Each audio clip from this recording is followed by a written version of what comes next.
What's up? What's up? What's up? What's up? What's up? What's up? What's up? What's up? What is up? How are y'all doing today? It is finally Friday. Y'all know what that means. That means we're going to have us a good old time tonight. I am your host, Emmanuel Eman Noisette. Welcome to the livest of live chats on all of the YouTubes, where we are going to talk about a lot of the entertainment, movie, TV news throughout the week. Guys, I've got to say, I have missed y'all so much. Now, I know I was out in those fantasy streets drafting my fantasy teams, and I ain't gonna lie, your boy kind of cleaned house a little bit. You know what I'm saying? Like, your boy got a couple nice pickups in those drafts, so that's gonna be in the works on the side. But I have to tell you guys, I did definitely miss coming and talking to y'all. We got so much to talk about. Let's see, we talking about Giancarlo, talking with DC. We gonna react to the Book of Clarence movie trailer that came out a little while ago. Henry Cavill's doing a reboot. We got a couple of reboots that we got to talk about. So yes, we gonna get into all of that. But guys, I'm just saying, I'm just so happy to come back because it felt weird. I don't know about y'all, but it felt weird. Wednesday coming up, we ain't talking about Ahsoka. Friday coming up, we ain't had much. I just felt weird, you know. So yeah, I'm glad to be back. I'm glad y'all are back, and I appreciate y'all coming back for sure. Before we get started, I want to give a quick shout out to my brother, my man Tane. He just went, I believe, kidney transplant surgery, and that all went successfully well. So thank you for keeping me updated with your progress. I told you we was gonna see you, in time for the chat. I don't know if you're here right now, but did want to just let you know that we had you back, and I'm glad everything went by smoothly. Let's see, who do we have? So let's get some quick shout outs real quick. We got Kristen Pratt in the building. How you doing, man? Thank you so much. Y'all know the deal with the Mod Squad. Get those likes up. And by the way, in addition to that, if you want to partake in the wonderful experience of being a part of this chat, just for y'all, just this one time, free 99. Go ahead and subscribe. If you subscribe right now, you will be able to join in and put your thoughts in the chat and all of that and participate with the rest of the Avengers in here. So all you got to do for free is subscribe. It's not, look, I ain't going to ask for nothing else. Okay, that's all I'm asking for is if you want to partake, you want to let your thoughts be known, just subscribe. Okay. But thank you so much, Kristen. I appreciate you as always. My man Johnny Washington is here. What's going on, brother? Thank you so much for being here. We got Deborah Rodriguez. Hello, ma'am. Good to see you again. Kimmy J, always a pleasure. Thank you so much. Come on through. We got Rims. How you doing? Good to see you. Thank you so much for holding it down with the rest of the Mod Squad. Allie Girl, good to see you. Thank you so much for being here. Zia Latrice, the homie, what is going on? Thank you so much. Oh, you watching on the replay? That's all good. Shout out to the replay gang. I see y'all. Mara Sharice, hello. Good to see you. Nah, you didn't miss it. You didn't get to miss it, but we will. I don't. Okay, y'all maybe could help me out with this on what you want me to do. We can either, because we do need to talk about Ahsoka. Okay, now I'm gonna say real quick. Episode 3 did not need no long breakdown. Okay, that was not something. But episode 4, we have got to talk about. So I don't know if maybe do we do like, I don't know if I have time on Saturday. Maybe a separate Saturday breakdown, or I could wait until Wednesday and just break everything down. So we'll do 3, 4, and 5 of Ahsoka, but I feel like episode 5 gonna be meaty. So I don't know. Whatever y'all thinking that however you think we should do it, give me some ideas and I'll run with that. But thank you so much, Mara. I appreciate. Mara, can you watch an episode? Maybe just one episode. Just watch the theme, watch the intro, something. Just be coming in there trolling the whole thing. Oh man. Anywho, let's see. That's a reason. What's going on, brother? Thank you so much. Glad that you're here. Talented one, how you doing? Good to see you. Mama J's in the building. Good to see you as always. Rhonda, how you doing? Thank you so much for being here. Paul, what is up? Thank you so much for being here as well. My man Didier, what is going on? Thank you so much. Let's see who else. There we go. My man Tane. There he is. Good to see you, brother. I told you we'd see you in the chat, and I'm happy that you made it, man. Good. Thank you so much. Terrence, what is going on? Thank you so much for being here. Alib, thank you so much for being here. I appreciate you all the way from the far east. We got Maha, son. What is going on? Thank you so much for being here. My man Mike is back in action. Good to see you. Dre, what is going on, brother? Good to see you. Kiki, how are you? Treble Clef, I see you. Steven, what is up? Nelson, what is going on? Who else I saw? There we go. My man Corey, how you doing? Good to see you. Travis, what is up? 60 plus, what is up? Raymond, hello. Who else? Kristen, how are you? CJ, Tasha, Shar, Tyra, let's see, Theo, Philroy, who else I see? Nicole, good to see you again. Shout out to everyone that has made it out tonight. I really appreciate y'all taking the time. Like I said, it has been a minute. I had to take my break. I told y'all when them fantasy weeks come around for fantasy football, I need my time. Okay, I need my time to get my drafts together. I need my time to get my team straight. So yes, I was away for a little bit, but y'all, we back in action. Now, let me also mention this. The news is dry. Okay, like with all these strikes that are happening right now, it is hurting just anything from happening. Like when I tell you I had to scrape and scramble and look for anything remotely interesting to talk about. Don't get me wrong, stuff is happening, but it's weak. There's a lot of weak news out there, because to me, whenever I want to talk about something with y'all, it's got to be something that moves me. It's got to be something that like at least has a little bit of weight to it, to the point where it's worth talking about. So it's definitely been a little weak, but I think we got enough stuff to talk about for this week, and we'll just have to see. And you know what, I don't know, maybe we'll just kind of open it up. Y'all can submit some questions or some topics. Maybe we got time to do all of that. I don't know, whatever. We'll see where it goes. But let's start off with our first comment real quick. We got Team Tech Boy. Thank you so much. What up, Eve fam? My 15th birthday is Tuesday, and I'll be taking my written driver's exam. Wow. Wish me luck. My mom's not ready. Man, listen, let me tell you something. No parent is ready. I'm not ready. My daughter hasn't taken driver's ed yet, but I know that day is coming, and I'm still not ready. I'm not ready. So I know your mom's not ready, but congratulations on being able to take that driver's exam very soon. I'm sure you will pass it with flying colors, and happy pre-birthday to you. That is going to be a wonderful time for you, I'm pretty sure. So enjoy yourself, and thank you so much for being here. I always appreciate it. What we got, my man Didier, episode 4 of Ahsoka needs its own breakdown. I agree. I think that's gonna be you know what? We might combine it because, like I said, episode 3, all it was a chase. It was just a little Star Wars chase. Like, it was not that deep. You know what I'm saying? So I think we can combine 3 and 4, but I don't think we got enough time to do 3, 4, and 5. So I'm thinking we'll combine 3 and 4, but when we'll do it, that's gonna be up to me. I don't know. I got to figure out maybe Saturday, maybe a Monday. I don't know. It's got to be one there. But you're not wrong. You're not wrong. Episode 4 has a lot that we have to go through. So yeah, you know what? I'm gonna make that happen. I'm gonna make that happen. Thank you, man. Thank you. Mo Better, what you got? Have you heard about the Epic Universe that's opening up in Universal Studios Orlando? No, I did not. What's that? Epic Universe Orlando. What is this? I never heard of this. No, I did not hear about this. This looks nuts though. 2025? Huh. Okay. I mean, I'm just looking at the pictures, right? Hey, look, I'm with it. Whatever it is, like I love carnival. I love roller coaster rides and all that stuff. So I'm with it. We just came from Orlando.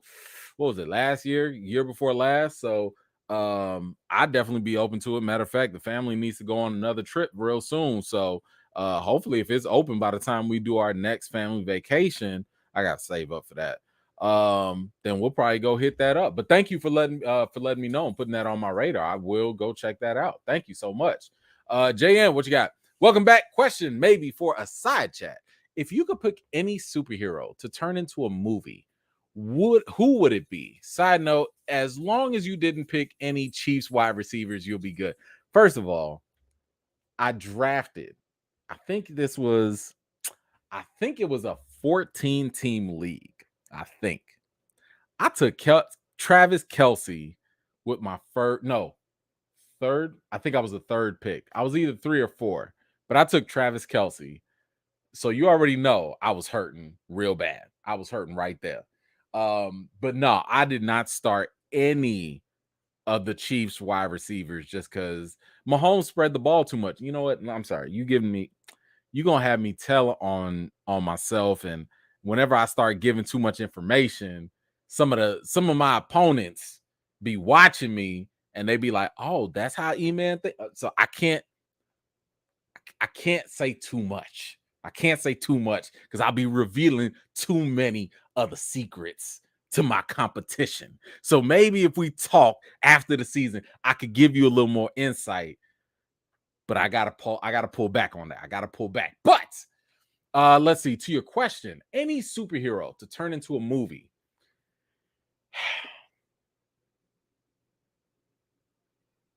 That's a good question. Um, I think I think the popular ones, I saw somebody say Blue Marvel. Blue Marvel would be cool. I think Blue Marvel would be a good one and done type of movie.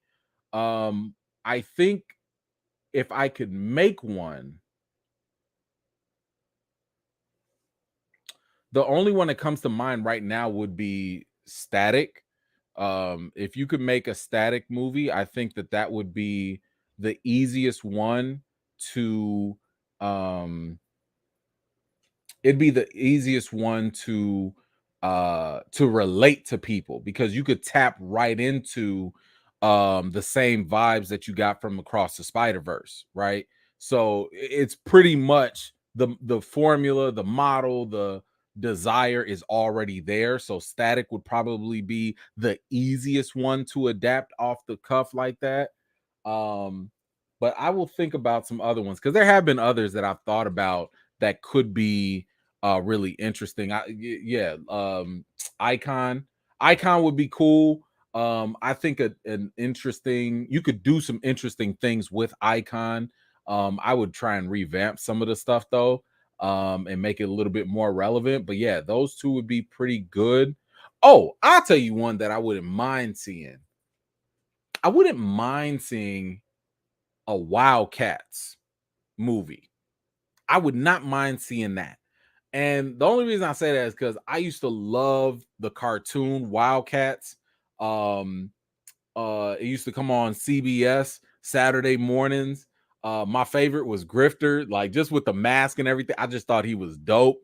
So Wildcats would be one that I don't think anybody would see coming, but at the same time, uh I wouldn't mind seeing a live action adaptation of that. I think that would be interesting. But y'all let me know what other ones you would like to see that you think would be pretty cool. But thank you so much for that, JN. I appreciate you.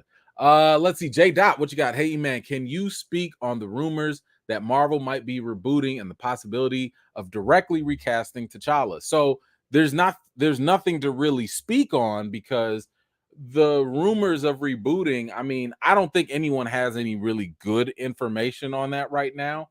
The most people are going off of is what Secret Wars was based off of. And Secret Wars at the end of it, and I'm gonna try not to spoil it for y'all, but the new Secret Wars was a soft reboot. But I also say this. I don't think, and I think this is something that we have to be careful for. I don't think Marvel. Let me put this. Let me be careful with this. I don't think Marvel prioritizes T'Challa as much as we do. So I think that, yeah, I'm gonna just say that. I'm gonna say that. I don't think that Marvel says T'Challa's gotta be our new guy. I don't think they view it that way. Now, I could be wrong. I could be wrong, but I don't get that impression that that's what they really want to move forward with. I get a stronger feeling, and I'm just going off of feelings. I'm getting a stronger feeling that they want Fantastic Four to be more relevant, which I don't understand why, because even in the comics, wasn't nobody checking for the Fantastic Four like that. Fantastic Four wasn't selling out the comics and the stories like that.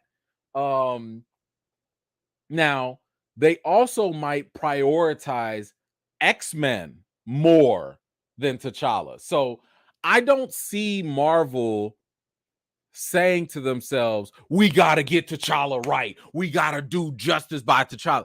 I don't think they think that way. And I get nervous about us putting that expectation on them as if they share that, because I don't want us to be disappointed when we finally come to terms with they don't care about T'Challa as much as they care about X-Men, Fantastic Four, and others' priorities. So, would a reboot happen? I think a reboot would be more likely to happen. And when I say reboot, I say it softly, kind of like how they reboot Loki. Yeah, you got a different Loki. Yeah, Loki went in a different direction than when he was going before, but Loki's technically still continuing. So I think Secret Wars at most could give a potential reboot, and it would be very soft, but I would not put a lot of faith. I would not put a lot of hope. I would not put a lot of confidence that T'Challa is going to be a top priority for them. So again, just temper expectations with that. I hope they do. I do hope that they do, but I'm not putting my money on it, if that makes sense. So thank you for that, J Dot. I appreciate you. Alib, what you got? E-Man, we could just chop it up. I got some content ideas for you. Classic movies, ask anything session, old school TV movie rewatch. I got you. I appreciate you. Listen, look, look, Alib, if the news gets dry enough, okay, that might just be what we do. Okay, because like right now, it's looking mighty dry. So sometime next week, if y'all don't see me, because by the way, y'all need to be following me. If you don't see me sharing a lot of news, it might be time. We might have to pull these cards right there. So I'm with you on that. And I like that. Now I will say this: I do get a little nervous about the ask me anything, because sometimes people will ask the wrong questions. And I ain't trying to get pre-canceled either. People come in and be like, so E-Man, what do you think about the political dynamic about that? Listen. I got lots of thoughts, but this ain't the platform for all the thoughts. Okay, not for everything.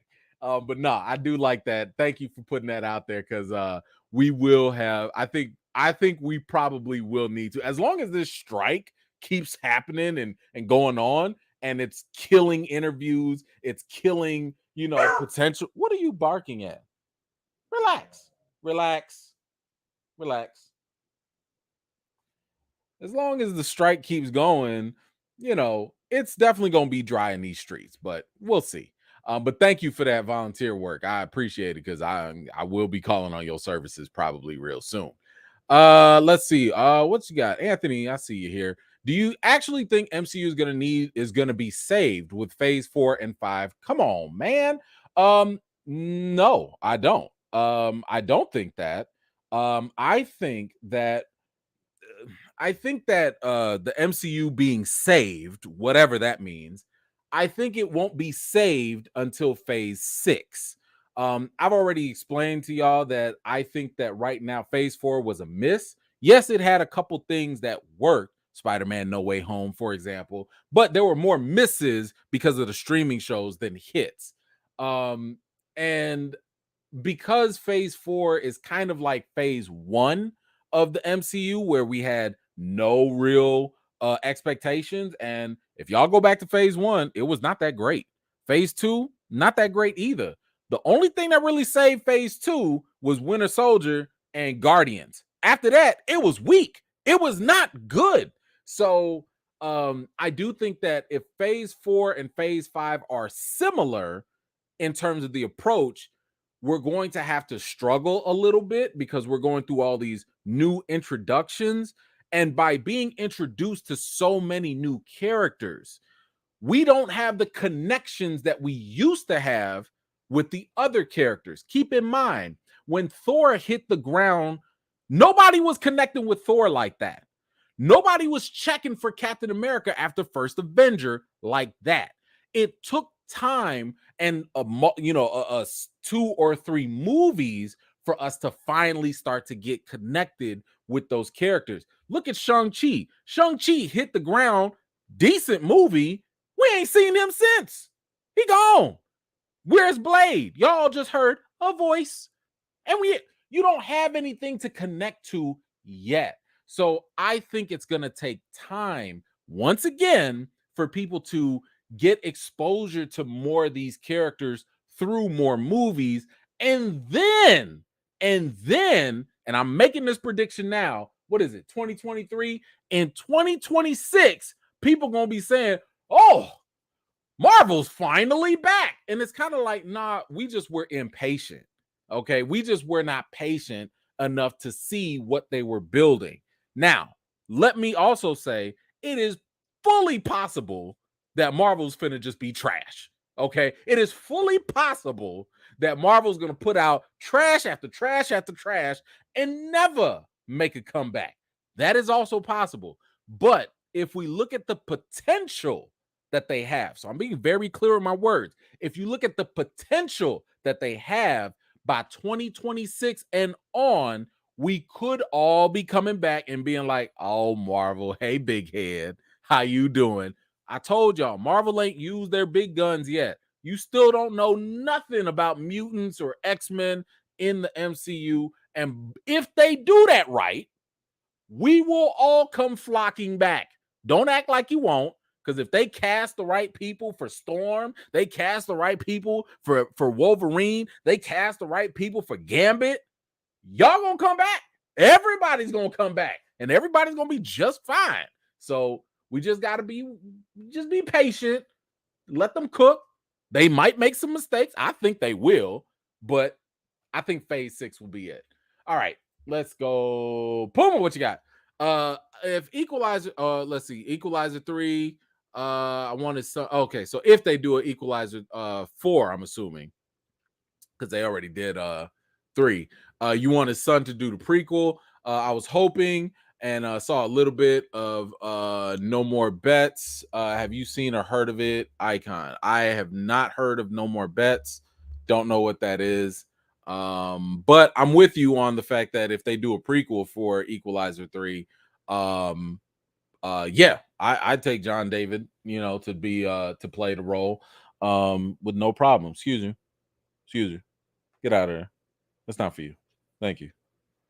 But yes, I am with you on that. Thank you, Puma. I appreciate you as always. Nelson, what you got? What you think of this long delay of Blade movie? So here's the thing.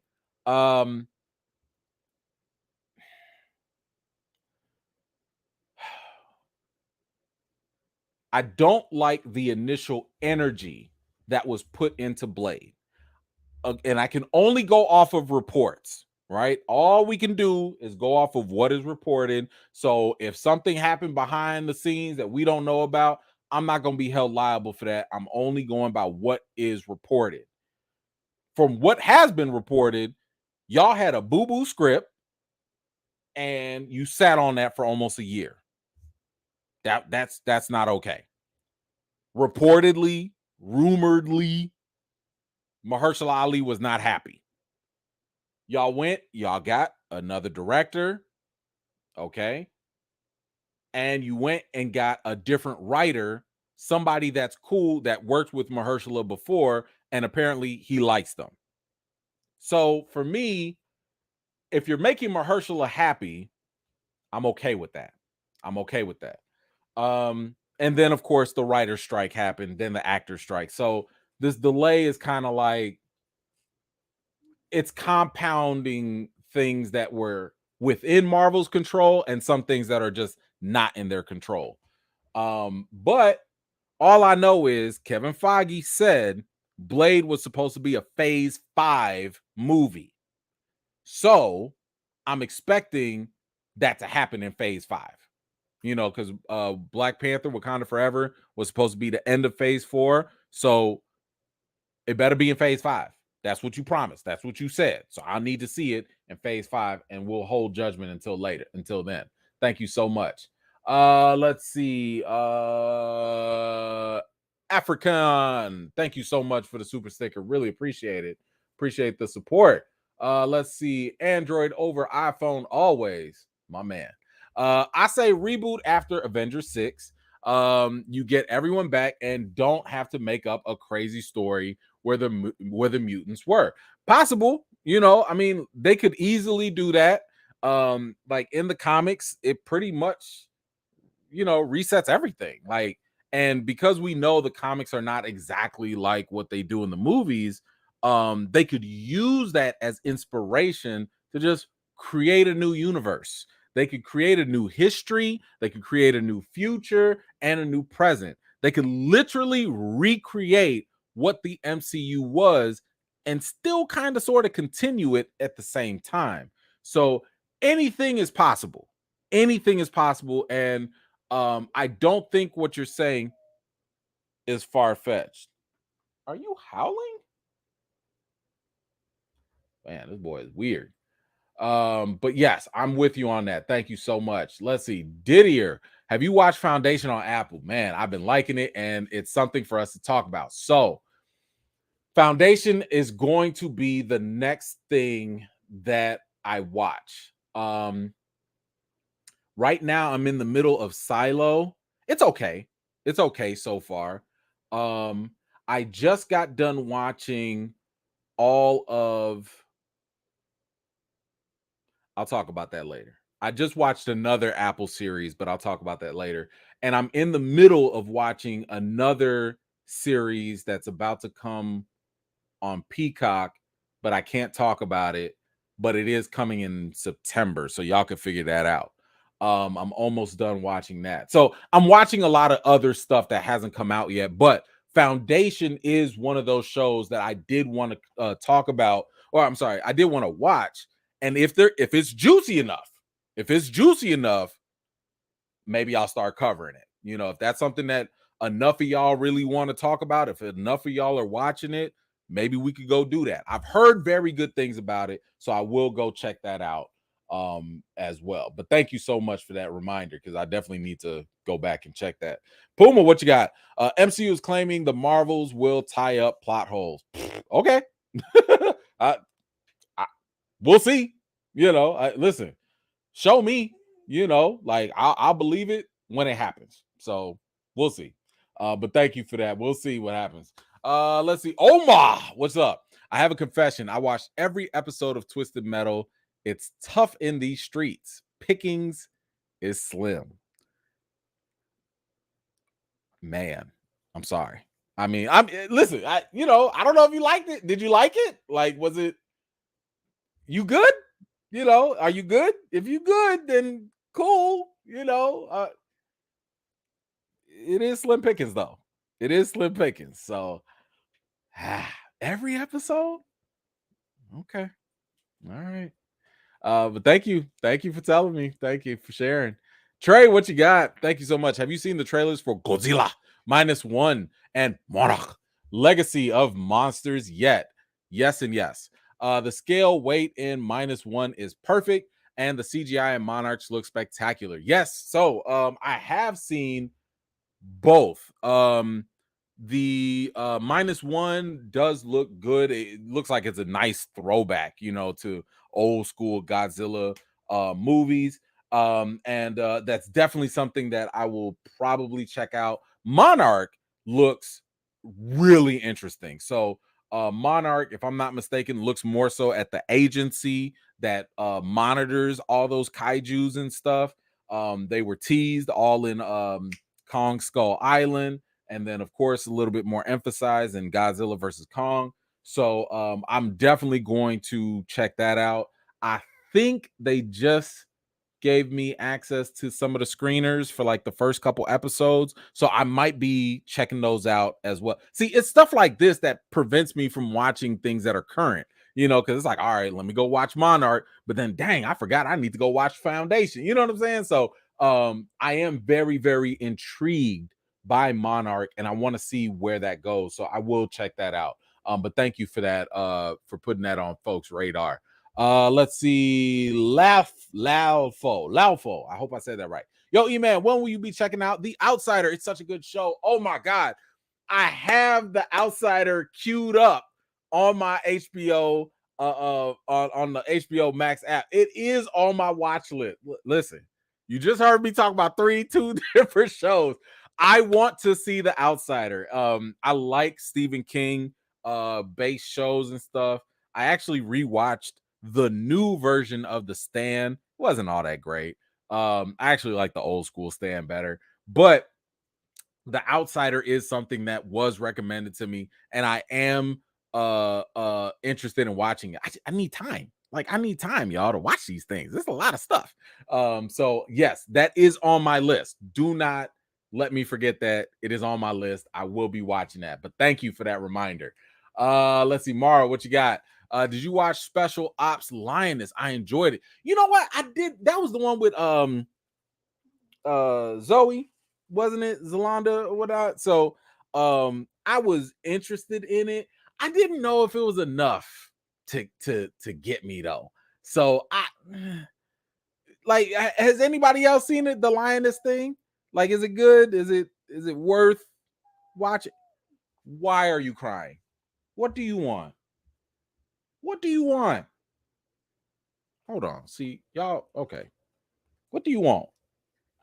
What do you want? What you want? Talk to him. Talk to him. Tell him what you want. Nothing? You was just playing? Nothing? You wanted the spotlight. Hey man, don't you be growling. I know you camera shy. Don't you be growling now. Relax. Doing the most. Doing the most. Okay, here we go. Anywho, Lioness. Yeah, I don't know.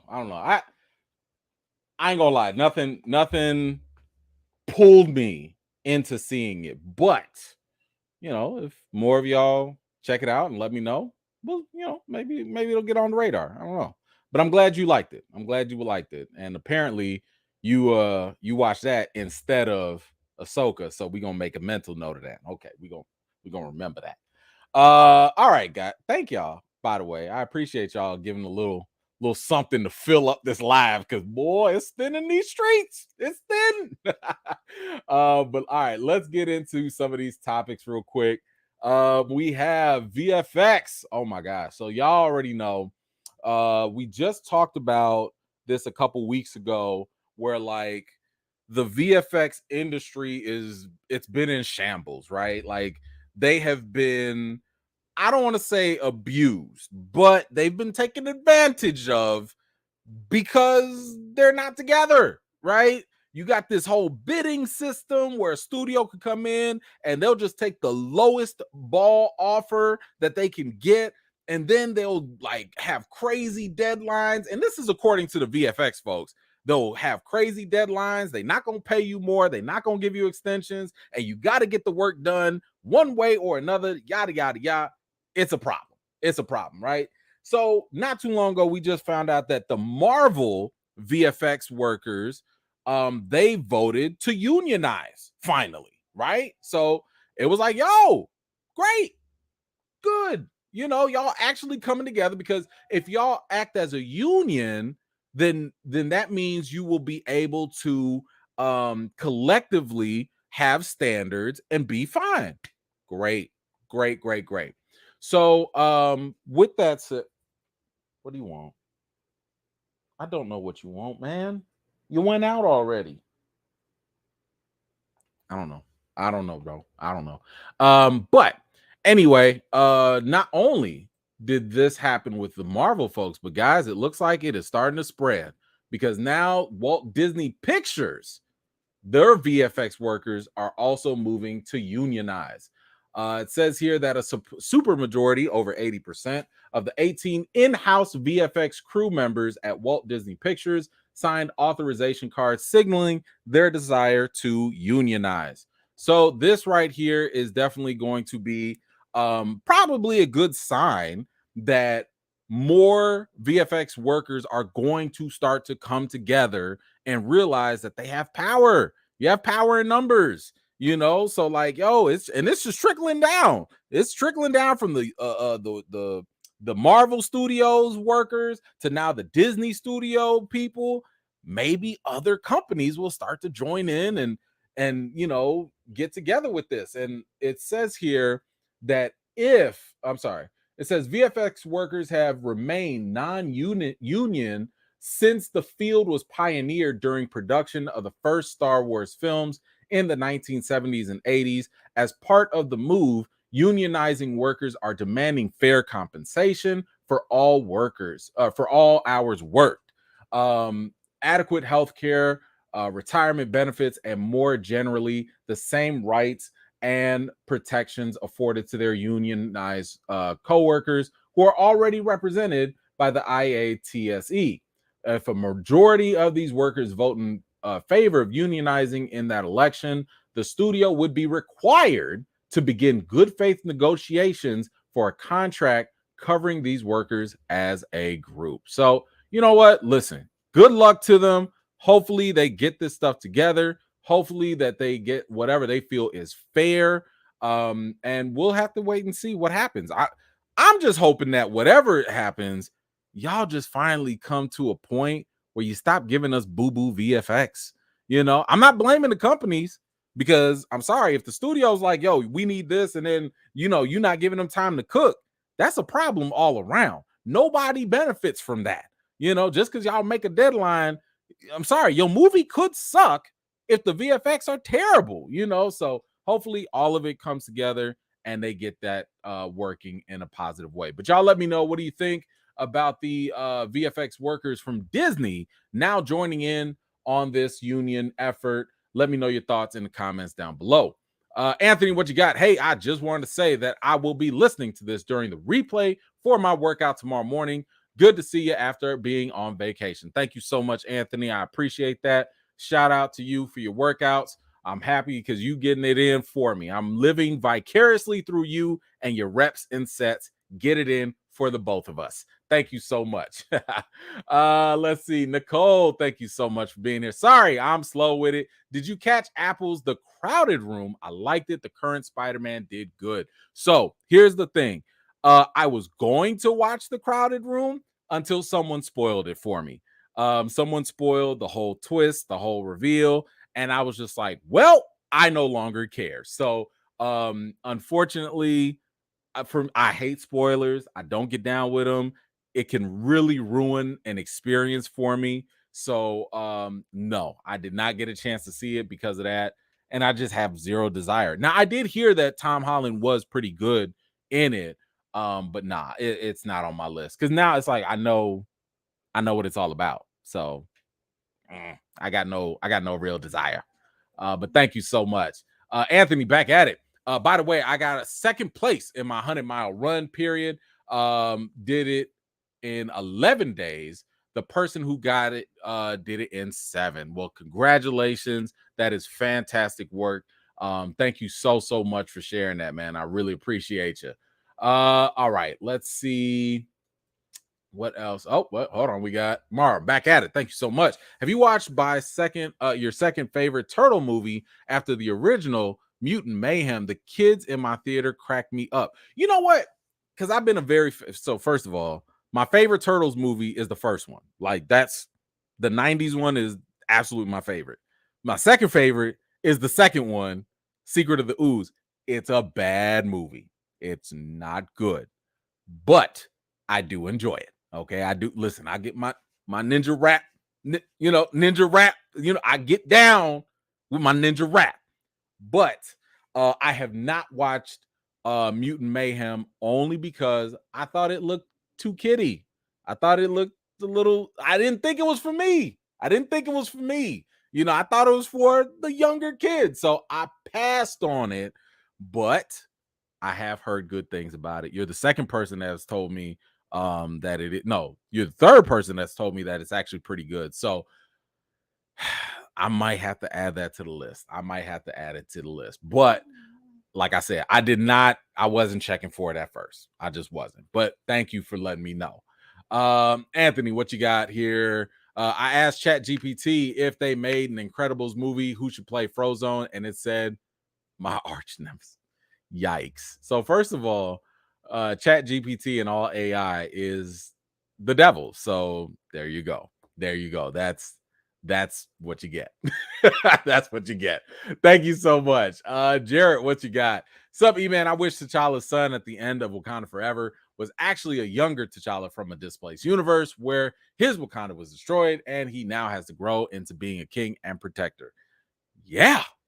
Yeah. I mean, that was one of many other better possible alternative storylines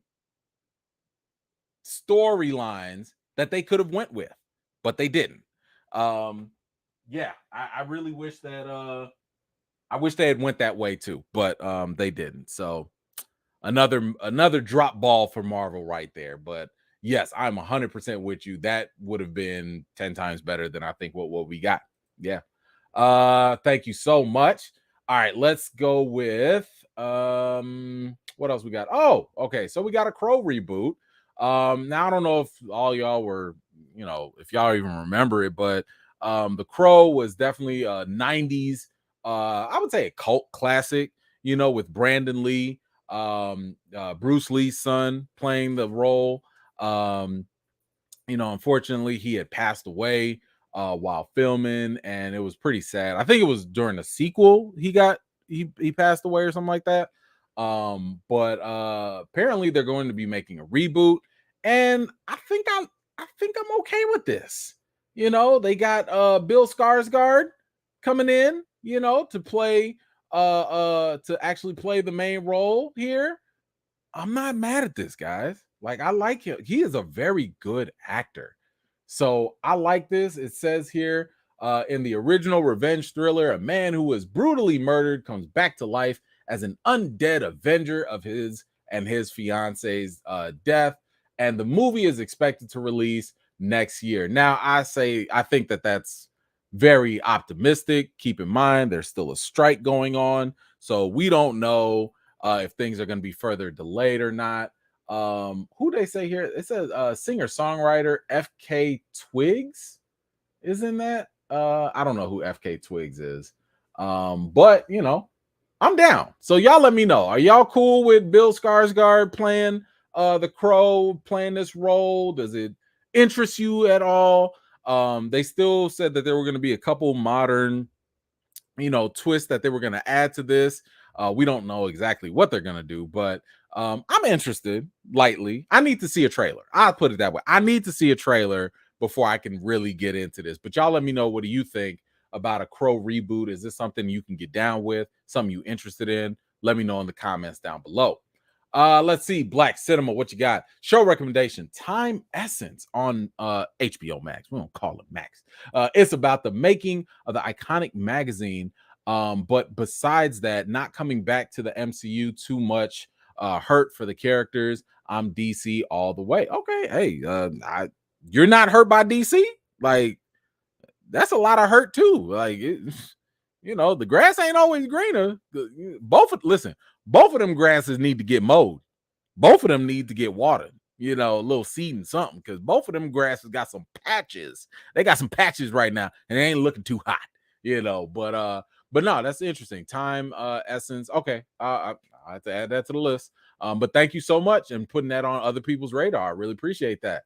All right, let's move on. We're gonna keep it on the reboots. So we got my man Henry Cavill, who is always down to doing something that is related to fantasy and fiction. Like this is literally his bread and butter. And I didn't know that he was going to be a part of this, but it actually got me a little excited because it is, I wouldn't say it's one of my favorite series, but I was always intrigued with Highlander. And the fact that this man is going to be doing Highlander and they're going to take little bits of that from the TV, you have my attention. And to make things even better, Chad Stahelski, the director from John Wick, he's also confirmed to be doing this, this Highlander movie. So he confirmed that Highlander is still something that is happening and could be the start of something even bigger. He says, I think we have some very good elements now. The trick is when you have the tagline, there can only be one. You can't just kill everybody the first time. He goes on to say, I'll say it for you first. Our story engages a lot of the same characters and stuff like that, but we've also brought in elements of all the TV shows, and we're trying to do a bit of a prequel, a setup to the gathering, so we have room to grow the property. Okay, all right. And he also goes on to say here, or this goes to say, unfortunately, the plot remains firmly under wraps for the time being, and we still don't know whether Henry Cavill will play the legendary Connor McLeod or even an entirely new and potentially non-McLeod character. So that's fine with me. Honestly, I wouldn't mind seeing him in a prequel for Highlander. The way the show ended was so terrible. Like it was, oof. I don't even, what was it called? It was Highlander. Was it even a show or was it like I don't know, whatever it was with the Guardian coming back and that big fight and all, it was just bad. It was just so bad. But I would love for them to do something with it. Matter of fact, I wouldn't even mind if they just changed up some of the stuff. Like just act like some stuff didn't happen and just kind of reboot it, but continue it in the middle. I'm fine with that. No one's really gonna care. I don't think people are gonna care anyway. But I don't know. Have y'all been fans of Highlander? If you have, let me know what you think about a potential reboot, or would you want to see a prequel? Whatever it is that you're thinking, let me know in the comments down below. All right.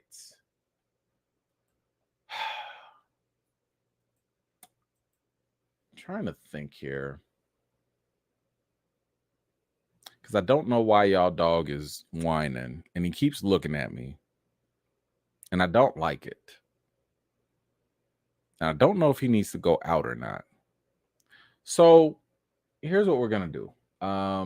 Because I'm not trying to clean nothing up. I need to take a quick break. I do apologize because I am, it's just me. So ain't nobody here to like give me no backup right now. Give me a second. Let's take a break. And while we're taking this break, I'm gonna go take him out real quick, just like 2 minutes. I ain't gonna be long. And we will be right back. So yeah, I'll be right back, y'all.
All right. Okay, here we are. We're back. I miss anything? Y'all good? Yeah. Okay. Sorry about that, guys. He had to he needed to go out. So apparently he drank a little too much water. But let's see. Black Cinema, what you got? DC has been good to me. Blue Beetle was great. Shazam 2 wasn't that bad. Peacemaker is the best DC show or Marvel show. Harley Quinn season 4 has been great. So good. Okay, all right. Listen, I'm not a DC hater. First of all, Harley Quinn is a hilarious show. Like that show is great. I have not caught up with season 3 or 4 or whatever. Like I think I stopped at season 2. But I do need to catch up with it. And I'm with you on Blue Beetle. I like Blue Beetle. Blue Beetle was cool. You know, it wasn't the greatest thing, but it was cool. You said Shazam 2 wasn't that bad. Sounds like it was still bad. Like that bad. It means it was still bad, but yeah, and I did like Peacemaker. I thought Peacemaker was pretty good. So I'm with you on that too. But hey, you know what? If you like it, that's cool. You know, I'm not mad at that. I'm not mad at that. Thank you so much. Let's see. What else? What is our next one? We did Highlander. Oh, we got a quick Deadpool 3 update. Of course, Deadpool 3, as we know already, they've got the biggest news with Deadpool 3 is the fact that they got Hugh Jackman, you know, to come back as Wolverine. I mean, that was like the biggest thing that we could ever have, you know, after years, damn near a decade of him saying that he was done. But it looks like he's not going to be alone in terms of old school coming back. Looks like Deadpool 3 reportedly will also bring back Liev Schreiber's Sabretooth as well. It says here, according to Scooper and insider Daniel Richmond, actor Liev Schreiber will feature in Wade Wilson's upcoming threequel. Although details on his role in the narrative were not revealed, it's claimed that the character will be bigger than a cameo, but won't have a massive role in the narrative. Okay. All right, interesting. You know, that he'll come back, but won't be too big or whatever, and that's fine. You know, like he doesn't have to have a big role. I mean, he's only Sabretooth. And I like Liev Schreiber. Like I've always thought that he was like a really, really good actor. Here's a funny thing though. I feel like ever since what was it? Was it Scream that Liev was in? I think he was in Scream, right? I've never trusted him. Like his face. Every time I see Liev Schreiber, I don't care if he pretends to be the good guy. I'm like, nah, you finna be bad. You gonna be bad because you just got that face of that kind of guy that is just always gonna be a bad guy, but he always gonna be a sneaky bad guy. You know, he was almost like Ray Liotta. Like Ray Liotta also had that face of like, nah, bro, I can't trust you, bro. Nah. Your face, I can't trust your face. You could say on paper that you was the good guy. You was the good cop. Nah, you was crooked. Nah, you was doing some shady stuff. So leave me on that same stuff for me. But anyway, I like him as an actor. And I get the impression, I don't know this, but I get the impression that if Deadpool is doing all of this, this could be maybe like a 5-minute, you know, cameo or something. Like it's not just gonna be him popping up and then you know going away. He could probably have like a good 5 minutes in the story or whatever. But I'm also wondering, are they just gonna kill him off? Like I get the feeling that since y'all not gonna continue the Fox universe, X-Men and stuff, maybe you just gonna kill people. You just gonna bring them on and kill them off. I don't know. But anyway, y'all let me know. How do you feel about Sabretooth coming back in Deadpool 3? Maybe this also fuels the possibility or the other rumors that other people might show up. I think some rumors were saying maybe Halle Berry Storm might show up. I don't know. But whatever y'all think, let me know in the comments down below. There we go. Nelson, what you got? E-Man, you didn't have to do Mackie like what? What happened? What? I I don't know what you're talking about, man. I don't know what you're talking about. But thank you for that. I appreciate it. Kiki, what you got? So you really gonna skip over that screensaver and not explain what's going on with Mackie and what that client? What? I mean, it was just a scene from Twisted Metal. Like, oh, what's the problem? I don't understand. It's just a scene from his movie or from his show. You know, somebody was talking about Twisted Metal earlier. I figured, hey, this y'all guy, right? Right? I don't see what the problem is. All right, thank you so much for that. Let's see. What else do we have here? Okay. So we talked about obviously the delays and the I'm sorry, not the delays, the strikes. And because of the strikes, clearly things are going to get delayed, and Marvel is no exception. We've already had movies and stuff pushed back, and we already had production be stopped because of this. And this is something I forewarned y'all. I told y'all the moment the inkling of a strike was going to happen, I told y'all this was going to be in effect. I told y'all at some point this was going to affect us in more ways than one. Now, it's not just these people fighting for their fair compensation. As consumers, we going to be stuck, with reality shows and your favorite movies or TV shows not happening. And like I said, Marvel is no exception. So right now, apparently, because of the strike and everything, Marvel has shuffled their TV calendar with new dates for a lot of their shows. Loki season 2 will be the only show that is going to keep its schedule, and it is going to come out October 6th, very, very soon. Now, let me just say this for the record, because there are a lot of people that are very excited for Loki season 2.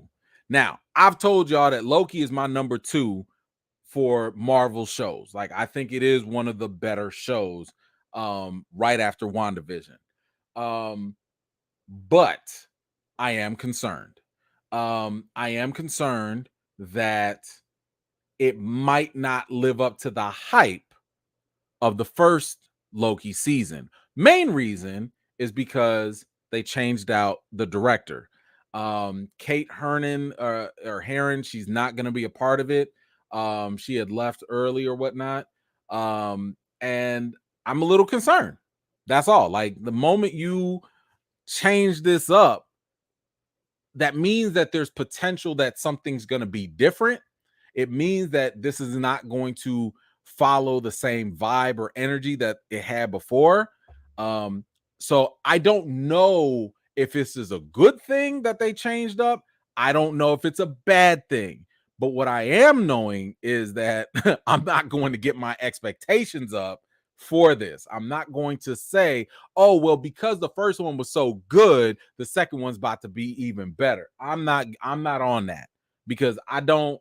Y'all mess with something that wasn't broke. Okay, y'all mess with something that didn't need to be fixed. But we will see. We will see. So I'm just saying, temper expectations. Don't, because listen, just because Iron Man 1 was real good didn't mean Iron Man 2 was gonna beat it.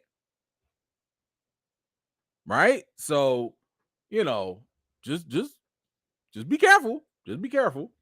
Let's see. It says What If is going to debut around Christmas Day, so we will be still getting that. It says, oh, I know this. Y'all finna hurt with this one. Echo. Echo was originally announced for November 29th, but now has shifted to January 2024. For those of y'all that don't know, Echo is a series which centers on a character who is deaf and of Native American descent. It is described as having a grittier and more grounded tone than some other Marvel series, and will feature appearances by Daredevil and Kingpin. As previously announced, all the episodes will drop at the same time. I know a lot of you are hurting because Echo is not going to happen when you wanted it to, so we could take a quick moment of silence for Echo. Okay, let's move on. We also have X-Men 97, the animated series that acts as a spiritual and tonal continuation of the classic 90s series that aired on Fox. Originally, it was planned for the fall of 2023, but now it's going to come in early 2024. And let me tell you something. This happened the last time during the pandemic. I told y'all when the pandemic was going to hit, like in 2020, I was like, yo, everything getting pushed, but 2021, we finna feast. And now there was some hits and misses for sure, but it's looking like 2024, we about to get us some good watching. There's gonna be a lot of stuff that should have happened now that's getting pushed to next year. We're gonna have a lot of stuff back to back to back to back to back. I mean, for movies and to TV streaming shows. So, yo, we gonna be busy. Okay, we gonna be busy. But yo, I like. I'm here for this X-Men series. I am really anticipating this. They did bring back a lot of the same people that worked on the first one, on the original series. There, a lot of them are coming back, so that has me probably more excited than any other show right now. So and I like the fact that they said that it's a spiritual and tonal continuation, which to me, that means that it's not about to just pick up exactly where the last one left off. It's going to probably be like, look, we going to change a couple things, but it's going to have the same vibe. So I like that. I'm with it. And I can't wait for that one. That one I want to see. Let's see what else. Agatha, the WandaVision spinoff starring Catherine Hahn, was originally announced for a winter 2023 release that has now been pushed back to early fall of 2024. Now, previously, this thing has gone through some different name changes, which I think is kind of interesting. It says it was previously titled Agatha, House of Harkness. Then it went to Agatha, Coven of Chaos, before finally coming to its current name, Agatha Darkhold Diaries. Wow. So I think that's pretty telling for a couple of reasons. Now, House of Harkness, I thought was like, oh, okay, we about to actually get something focused directly on Agatha Harkness, right? Maybe it deals with her past. You know, we saw a little bit of her past in WandaVision where she basically killed her mama, you know, or den mother. I don't know if it was her real mother, whatever. But that was kind of cool. But then they changed it to Coven of Chaos. So it's like, oh, Coven of Chaos. That sounds like you're going to shift the focus away from Agatha and maybe have it be more of an ensemble because the Coven is like all the witches. So now I'm like, yo, is she going to put a team together? Are we going to go deal with her and other witches together? I don't know. But now they're calling it Darkhold Diaries. That has me a little bit more interested because now I'm like, okay, the Darkhold, who came up with the Darkhold? Chthon, right? So are we going to see more about Chthon? Are we going to see more about this? Could be, by the way, this could be a nice way for them to slip in Elizabeth Olsen.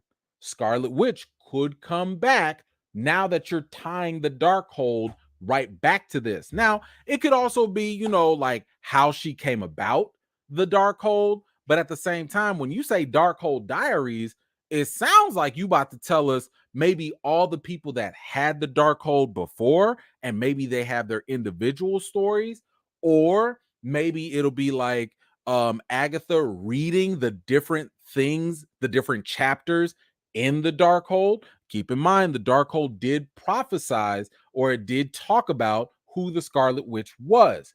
Could it also give us more information about, I don't know, more characters or whatever? I don't know. And the other thing that was kind of interesting was what is the old girl's name? Aubrey, whatever. God, what is her name? It's the other actress. She just was in this. The comedian. Y'all know her name. But she supposedly is going to be a new character. Like they made her a new witch or whatever. So Aubrey Plaza. Thank you. I knew it was Aubrey. Thank you, Aubrey Plaza. So they're making her character completely new, which no pun intended, which could be good, but it could also be kind of like, why are y'all forcing a new character on us? You know what I'm saying? So I don't know. We'll have to wait and see where that goes, because the concern, the fear that I have is Agatha is already a side character. Okay. Agatha is a side character from another side character. When you reach a little too deep into that well, it's going to get dry.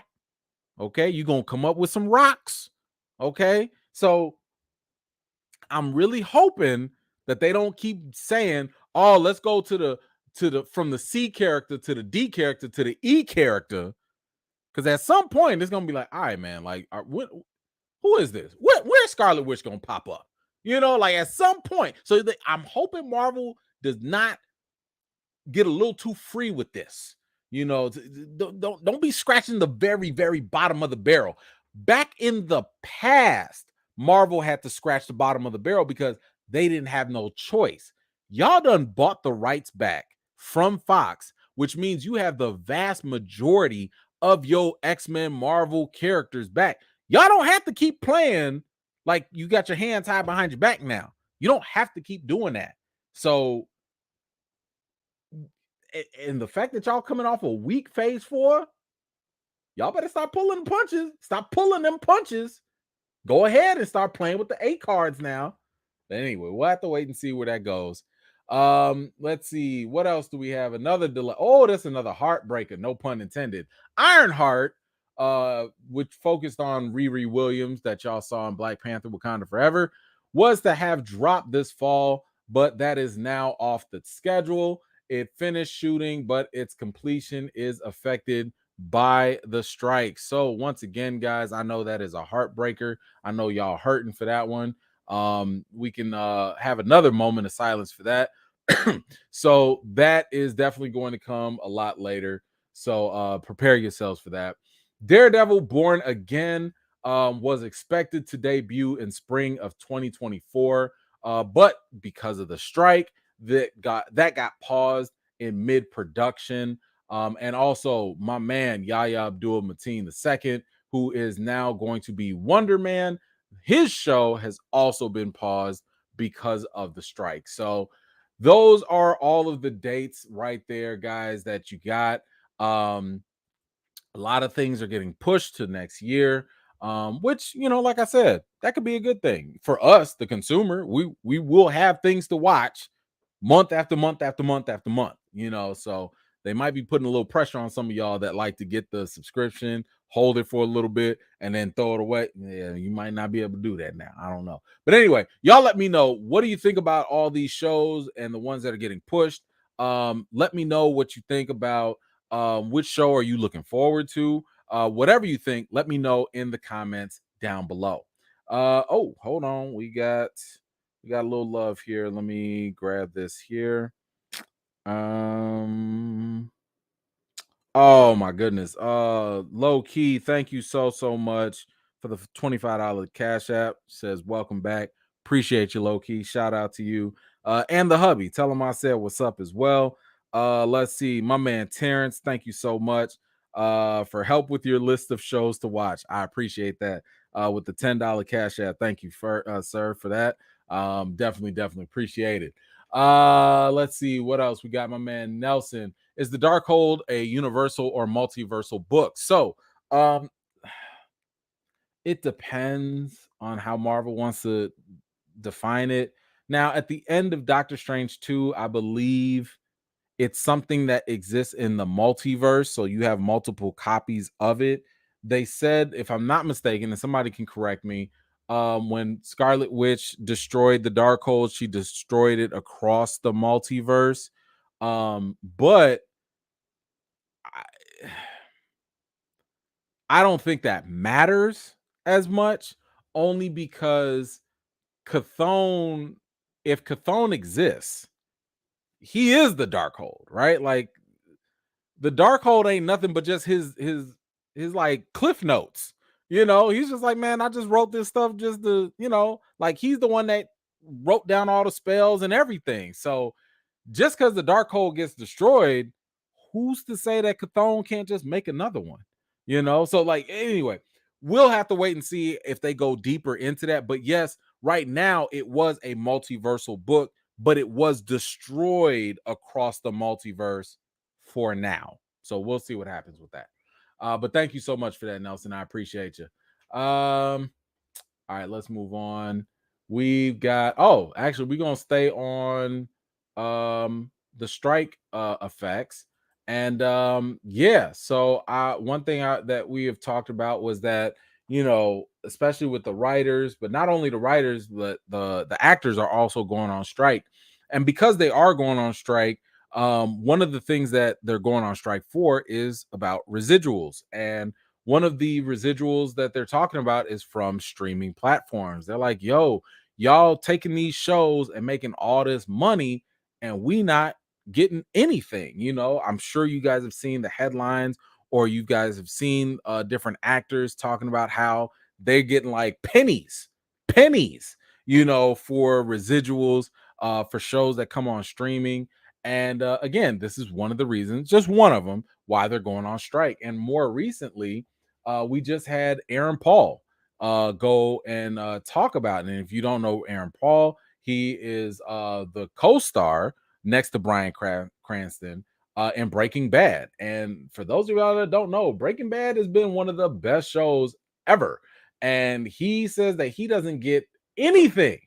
He ain't getting nothing for Breaking Bad while it's on Netflix. He says here, I don't get a piece from Netflix on Breaking Bad. If we're being totally honest, and that's insane to me. He said, he goes on that shows live forever on these streamers and it goes through waves. I just saw the other day that Breaking Bad was trending on Netflix. I think a lot of these streamers, they know that they have been getting away with not paying people a fair wage, and now it's time to pony up. And that's just one of the things that we're fighting for. He goes on to say, when we first started coming up in the business a long time ago, we relied on residuals to be able to pay our bills. I mean, part of the equation of working was residuals, international residuals, DVD sales, and things like that. But those are gone. So this is kind of wild. This is wild because once again, Breaking Bad has been one of the best shows like of all time, right? And I'm not saying it is the best. I'm saying it has been considered as one of the best. And there's no denying the fact that if you missed the train on Breaking Bad, Netflix putting it on their platform is absolutely a benefit to Netflix. You can't sit here and tell me that some people didn't say, dang, I love Breaking Bad so much, and now it's on Netflix. Maybe I'll sign up. Maybe I will go ahead and subscribe to Netflix because I want to go see that. Same reason why Netflix used to get Friends. They put Friends and Seinfeld on there because they knew it would draw people in and it would get, more subscribers, which means more money. But, and I remember seeing Breaking Bad on Netflix too. Like it was number one for a minute. This man's face was literally on the marketing. Like when you look at Breaking Bad, he's right there with Bryan Cranston. He ain't getting nothing. I'm just saying, like, I know that Breaking Bad, I know that like when Netflix licenses, they buy the license, they don't own it, but they will buy the license to put it on their stuff. I know that you don't have ads and stuff, but I'm saying like part of that licensing, they don't even get none of that. They don't no, that's wild. That is wild. So, shout out to Jesse.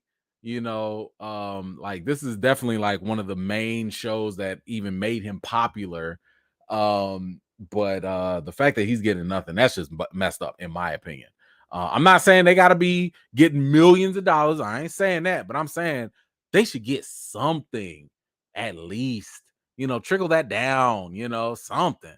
But anyway, I don't know. Y'all let me know. What do you think about the fact that this Breaking Bad actor, one of the main stars, is getting nothing, despite the fact that Netflix straight profited by having this on there. But y'all let me know what you think in the comments down below.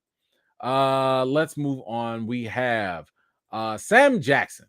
Y'all know Sam Jackson is the man. This guy can do no wrong.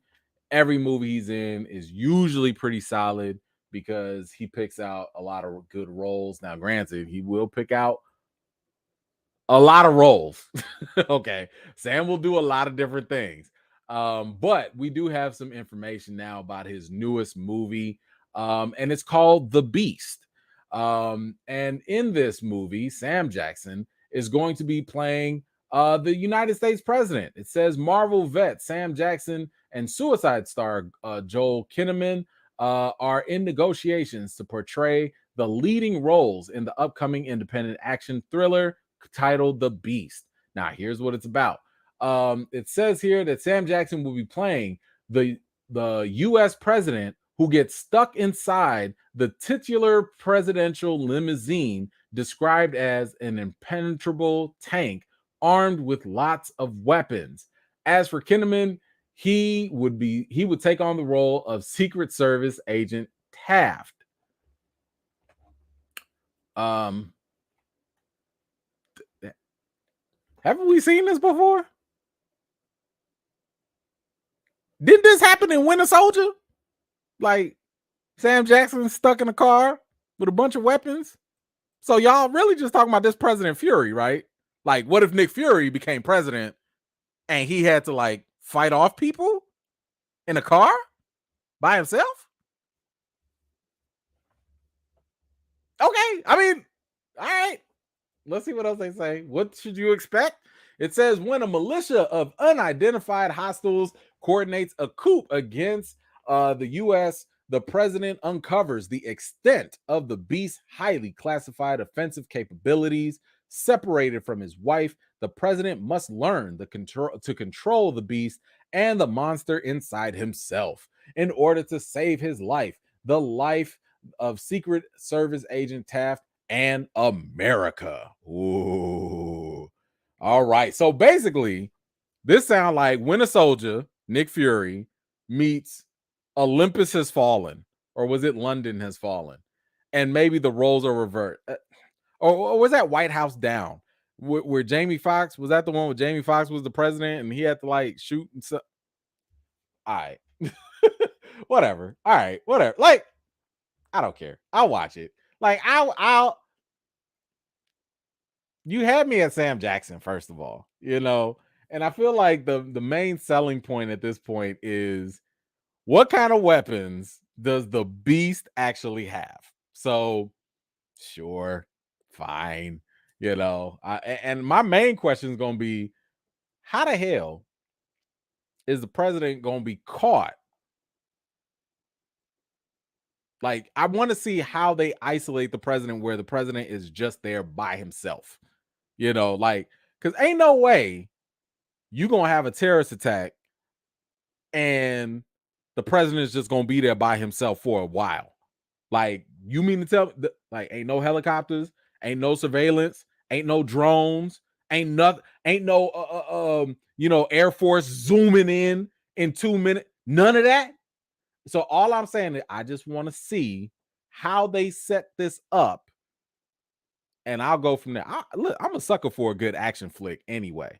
I feel like I've already seen this movie, but I'll give it a shot. But y'all let me know, what do you think about Sam Jackson basically playing Nick Fury as the president? Let me know what you think in the comments down below. All right, let's move on. Yeah, okay, let's do this. Let's go ahead and watch a little something together.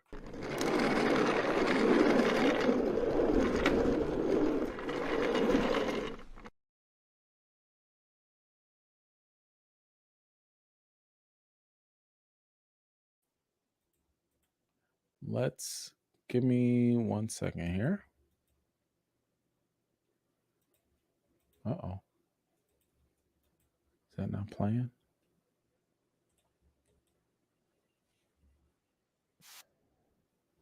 That's weird. Hold on one second. Let me make sure the sound is right. Okay. There we go. Okay. All right. So, in case y'all didn't know, the Book of Clarence is a it does not star Anthony Mackie. Stop. The Book of Clarence is from director James Samuels. Now, in case you did not know, James Samuels is the same brother that gave us The Harder They Fall. So he has a new movie coming out, and this movie stars Lakeith Stanfield, and it stars a lot of other black actors that I'm pretty sure y'all will know.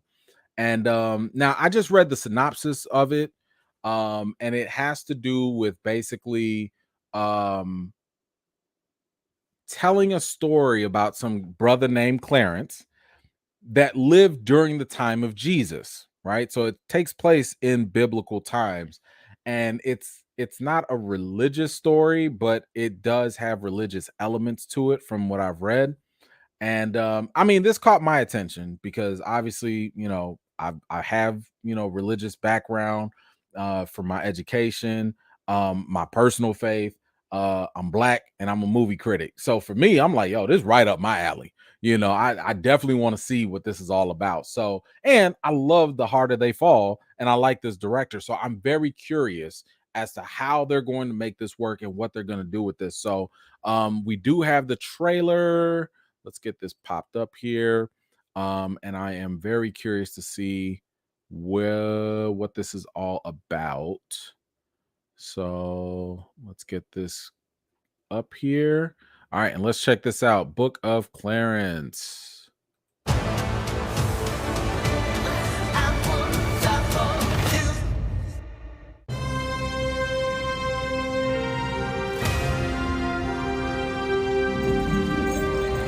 I'm Clarence. Right before I'm not Jesus a man died. without faults. I played the cards I was dealt. Clarence, in spite of your selfish ways, there is a beautiful soul in there somewhere. David. Clarence, it's him. Jesus of Nazareth. You can't even buy power like that. I want to be like that in 10 years. Oh, they I made wanna be Jesus like a that brother. now. Interesting. Knowledge is stronger than belief.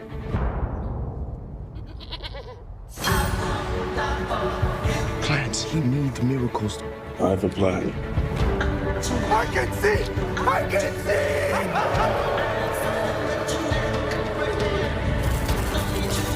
God sent me to deliver his message. I am your new Messiah. A word? Blasphemous swine! Damn! Stop that!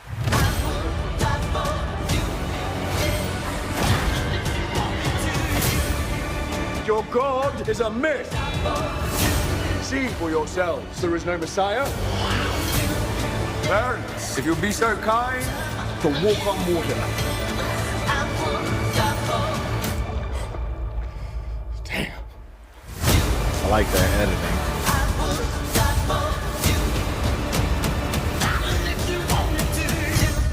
Oh, that's an interesting y'all got Benedict Cumberbatch. Oh, look at this cast. Okay, Omar, shout out to Lupin, RJ Seiler. I like my man there. Anna Diop, I like her too. David, okay, I like it. Alfred, she classic. Tiana Taylor's in this. Okay. I don't know all them. James okay, James he's gonna be good. And y'all got Doctor Strange in here. Okay, you know what? That's interesting. That is interesting. Okay, so couple of thoughts.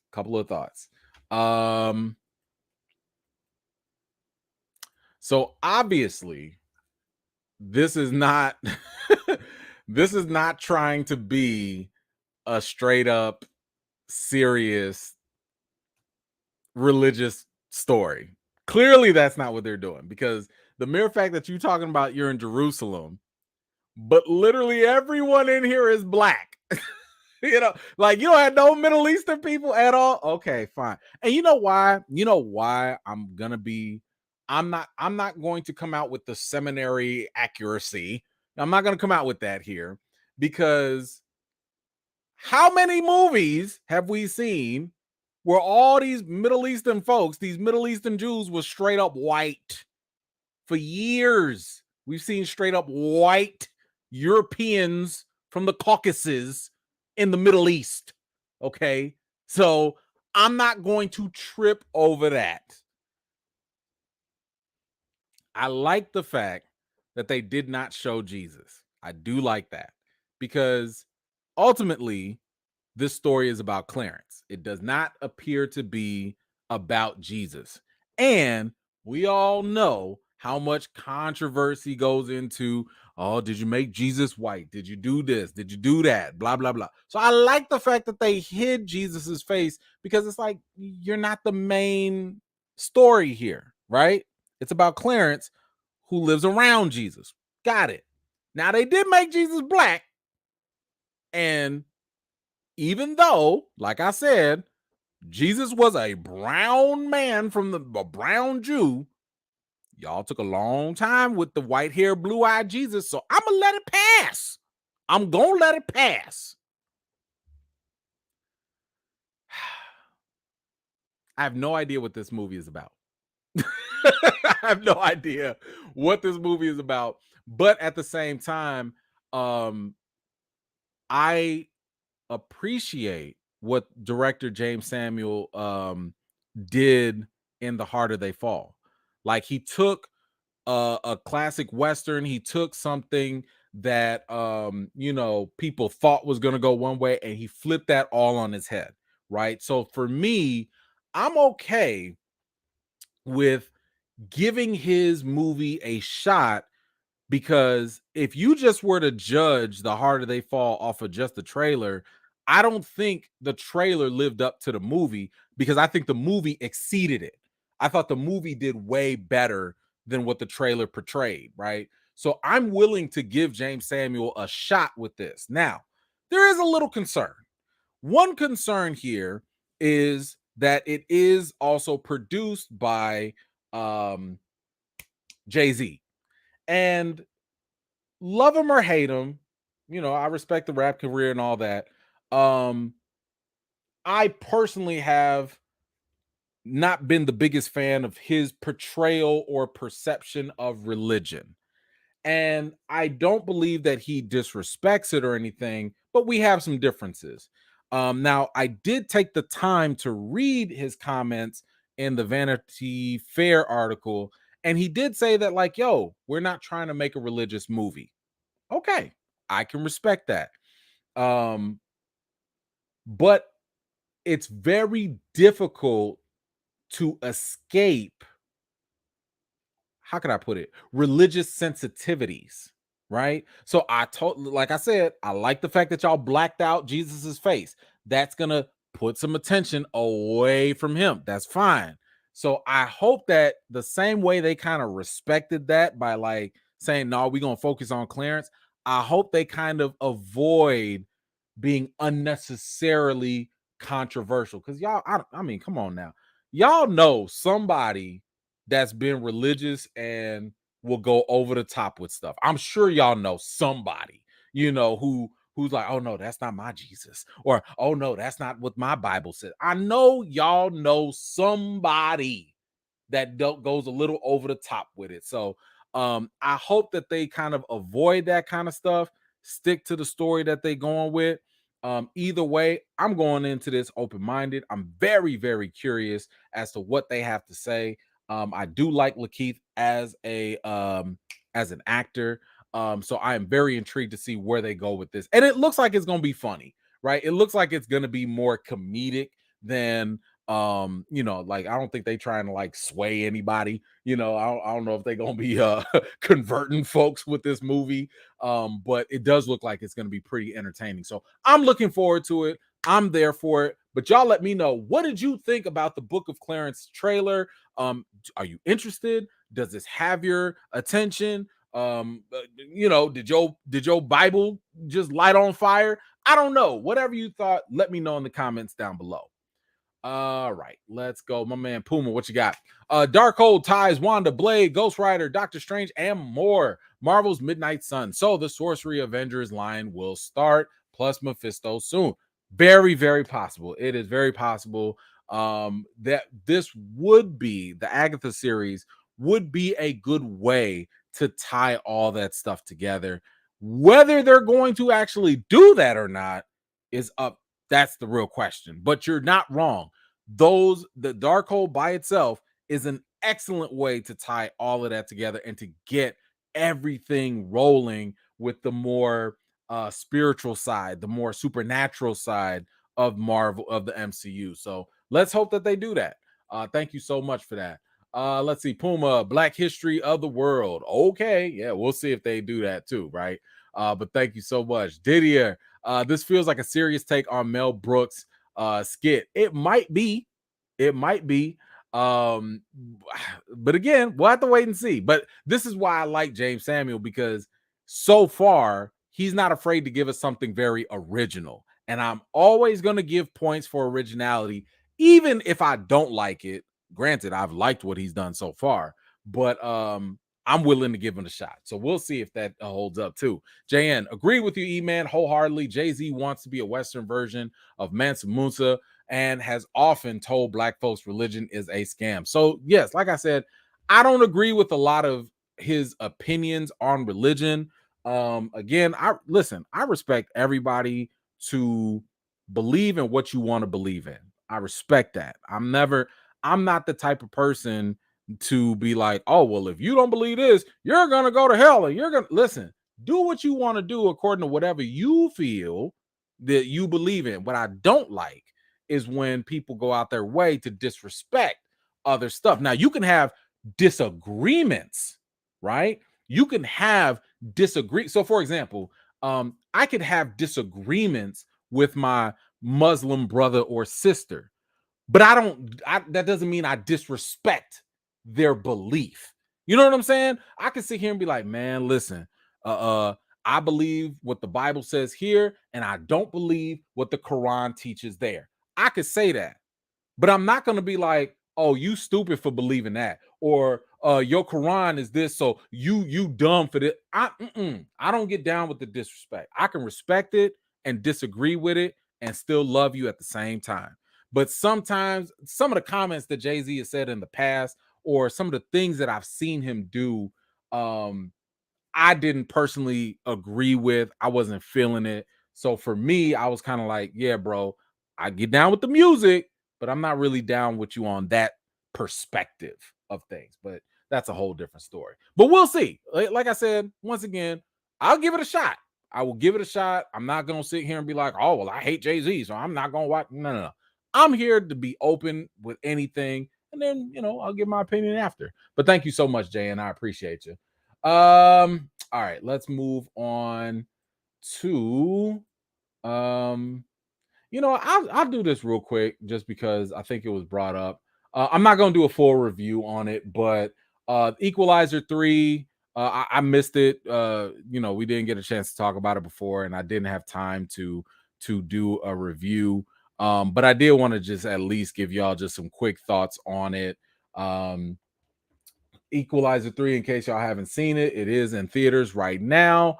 And I will just say that Denzel is mean. Like, I ain't never seen Denzel be so mean in a movie before. Like, he's a mean guy, I will say that Equalizer 3, in my opinion, is probably better than Equalizer 2. So if I had to rank them, it would go Equalizer 1, 3, then 2. I know some people didn't really like 3 because they thought it was slower, or it wasn't as fast paced for them. My thing is, like, Denzel's old. He's an old guy, and that's okay. First of all, my man got me tired when he was running up all them stairs. I was like, bro, I don't know how you ran up them John Wick stairs, but kudos to you. But at the same time, the character's old, so I did not go in there expecting him to be doing John Wick type of moves and doing backflips and stuff like that. I was like, man, let that man cook. Okay, you see what this man will do with the smallest of items. Okay, so leave that man alone. Yeah, but I did like Equalizer 3. I thought it was actually really good for what it was. If you are interested in watching it, like I said, I thought it was better than 2. The action was cool for me. I liked how they tied everything together at the end from the story perspective. Hey, and for those of y'all that saw it, I like that little training day scene. He almost tapped into a trade. Y'all gonna know the moment. You know the moment. My man came out there, tapped a little bit into his training day mode, almost. But I thought it was pretty good. So anyway, I just wanted to put that out there in case y'all needed a little confirmation. So I can't give y'all a full review or nothing, but actually, let's see. If I gave it a rating,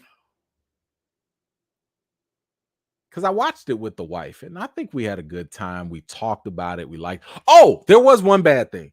One bad thing I would say, like if I had to give it a bad, the one bad thing I didn't really like was I didn't think that the villains or the enemy or his challenge, I don't think he was pushed in this movie, the character.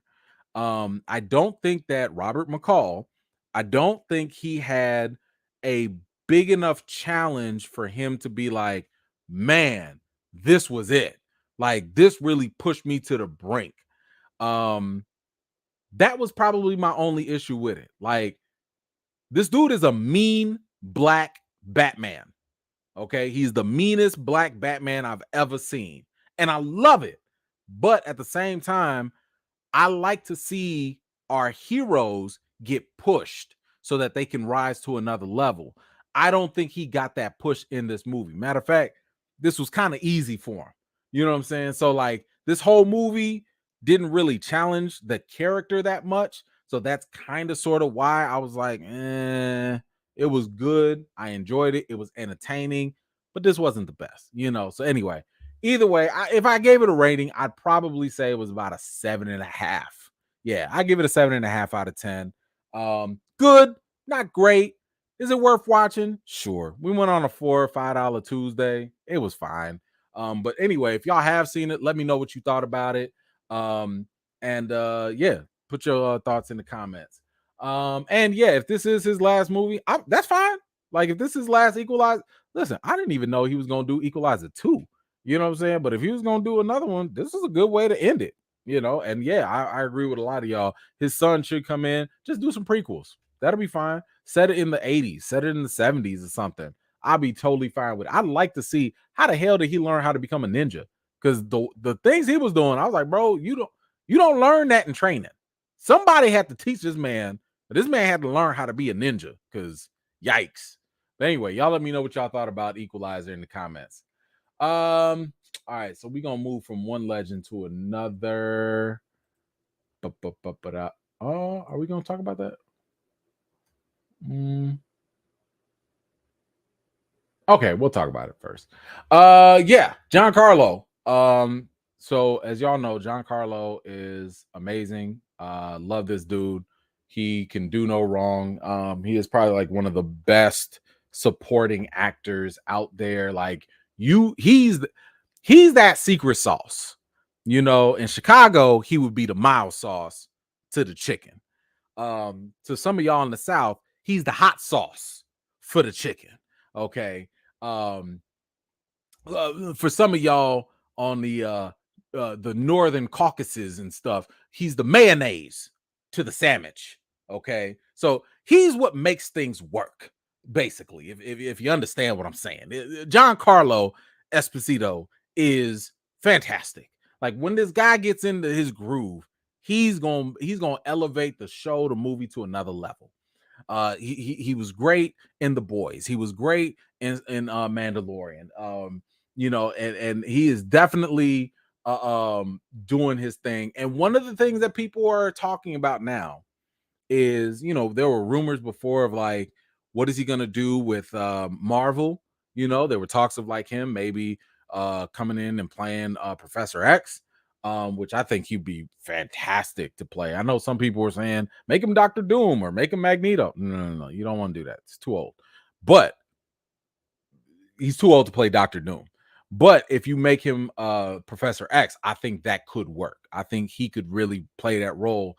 And he doesn't need to play a role where he's the bad guy. He wants to play a good guy, mainly because he plays the bad guy a little too well, But what has gotten some people talking and excited is the fact that now he's talked to James Gunn about a DC role. Okay. Now this happened during like another one of those comic conventions or whatever, and he said it real fast. I've been talking to James Gunn about the possibility of being in a movie, so who knows? Who knows? Okay.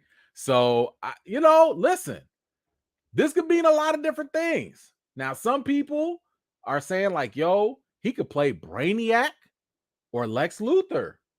And some have suggested that he plays Martian Manhunter. Okay. Now, that's interesting. Now, here's where I kind of land on some of that.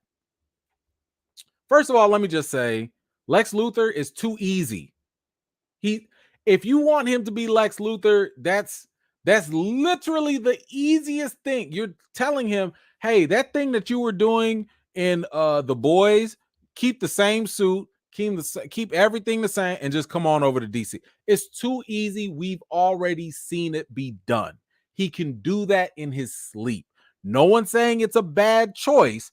I'm just saying it's not a challenge. And it's nothing different than what we've already seen. And I would also throw this out there. I don't want him being Lex Luthor only because Lex, to me, works better when he's around the same age as Superman. So when he's around the same age as Superman, I think that dynamic works a little bit better versus some older guy just hating on this young superhero.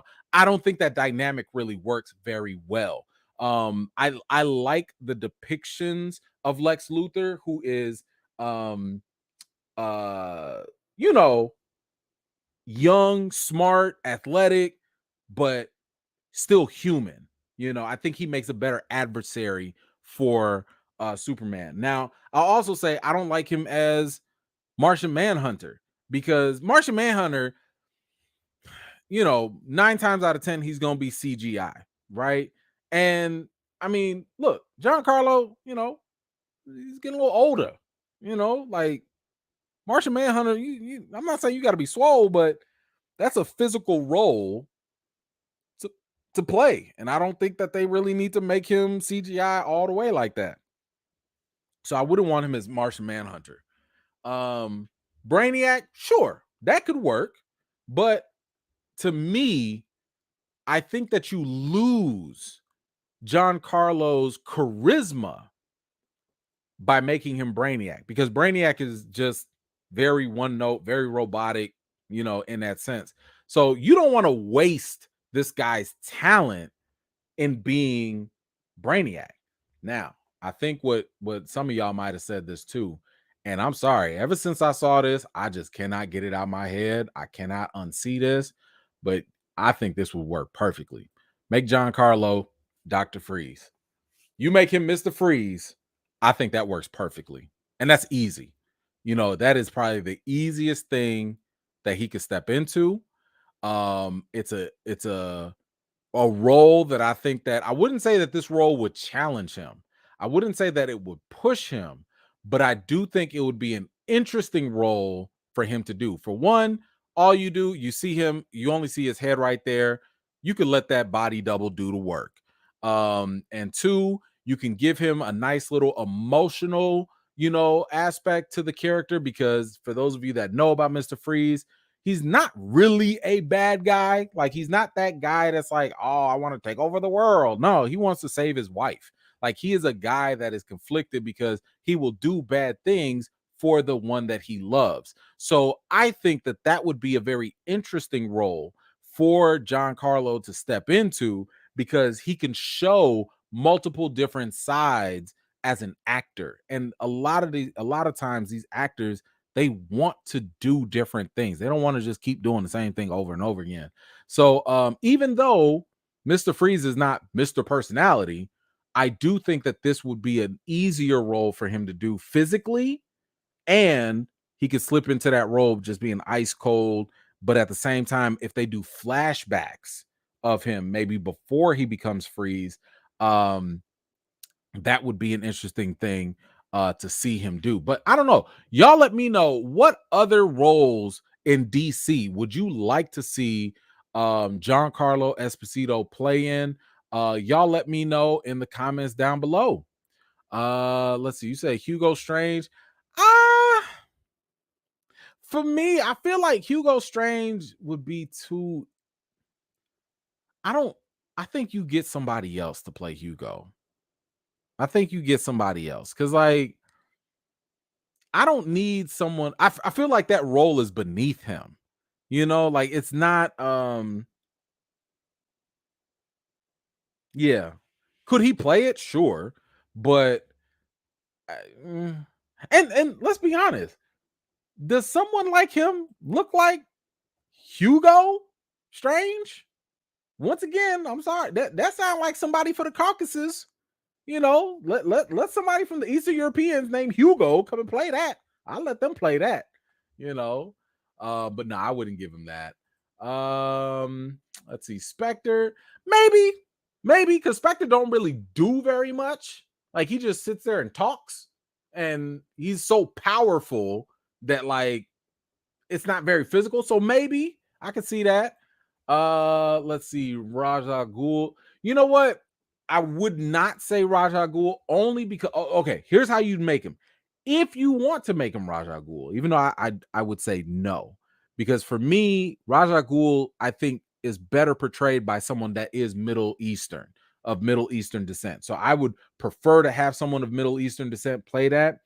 And you have to think about, with Raja Ghul, when he goes into his lava pit or whatever, he comes out nice and fit, and like nice and fit to the point where he can go toe to toe with Batman, right? So unless you want to show Giancarlo as like the older version before the pit and not the latter, I think you have to go with a younger actor and someone, or at least more fit, to play that, because 9 times out of 10 you're probably not going to get him to play multiple roles. Again, I mean, sad to say, but age is a factor here. Like, he's getting older too. I mean, Vandal Savage, you can't, because Vandal Savage is a guy that's literally immortal, which means he does not age. Giancarlo's already aged. He's already there. He's already aged. So you got to get somebody. You got to get somebody else. You put Hugo higher than Freeze? I don't know. I haven't. Mr. Freeze to me is a more iconic Batman villain than Hugo Strange is. But could it work? Sure, it could work. I mean, we're talking about, we're talking about ideals here. So was he Asian on Gotham? Oh, on Gotham. I didn't watch Gotham. I didn't watch that. So, but sure. Yeah, they could go that route too. They can go that route. All right. Listen, I never liked Liam Neeson in Batman Begins. I never liked it. Like, the moment I saw that, I was like, why? Why is he Raja Ghul? Why? It does not make sense. Oh, that's funny though. Middle Eastern like Liam. That's funny. But no, I never liked him in that role. I thought he was incredibly miscast. Terribly miscast. But anyway, let's move on. We're gonna keep it with DC here. Let's see, we only got 2 more topics left, and then we're gonna wrap it up. So David Ayer, man, oh man, guys, that Ayer cut. I don't know, what is it with DC. I mean, we got people like Levi, Zach Levi, who still cannot let go of the fact that Shazam 2 was not good. Okay, and again, I say this as someone that liked Shazam 1, but my man cannot let go of of Shazam 2. And then of course you got the whole Snyderverse thing that just will not die. It just won't die, and despite the fact that it's been tried over and over and over again for over 10 years and has not lived up to its potential, Don't be coming to me talking about, but E-Man, it made so much money. It did not live up to its potential. Those are two different things. And then, of course, you got David Ayer, the director of Suicide Squad. Now, let me say full disclosure. The studio messed up the Snyderverse. Okay? The studio interference has been problematic from the jump. At the same time, some of these movies just were not very good also. So I put shared blame all across. Some people had to direct, studios interfered. At the end of the day, your name is on it. The product was bad. Period. Right? Now, David Ayer, ever since the whole release the Snyder Cut thing happened, and ever since they actually gave Zack Snyder the opportunity to have his Snyderverse or Snyder Cut released, this has reinvigorated David Ayer to campaign for his version of Suicide Squad to be released. Now, we talked about this a couple weeks ago, where it talked about how he said he had conversations with James Gunn, and James Gunn apparently told him that yes, his version of Suicide Squad would see the light of day sometime. Now, we don't know when that is, but sometime that'll happen. Now, I don't think it should happen anytime soon because you already have James Gunn trying to reboot the entire DCU. So maybe this happens, I don't know, 10 years from now when the DCU is nicely established, and maybe they do some multiverse event 10 years from now and we're like, "Oh, here's the multiverse version of Suicide Squad that you missed." I don't know, whatever. But either way, David Ayer does not let this go. And recently, because I want to be fair. I don't hate David Ayer. I actually really, really like his past movies. I loved Fury. I think, what was his other movie? Street Kings. Was it? No. Dang, it was another one with Gyllenhaal. End of Watch. My God, End of Watch was so good. So good. So I like David Ayer as a director. Okay, let's not get that twisted. But my man is like really not letting this Ayer cut go. He swears that his version of the movie is just leaps and bounds better. Okay, I guess. But anyway, he was on a podcast recently, and just a heads up, there is some foul language in here. So if you got any kids, just earmuffs or something.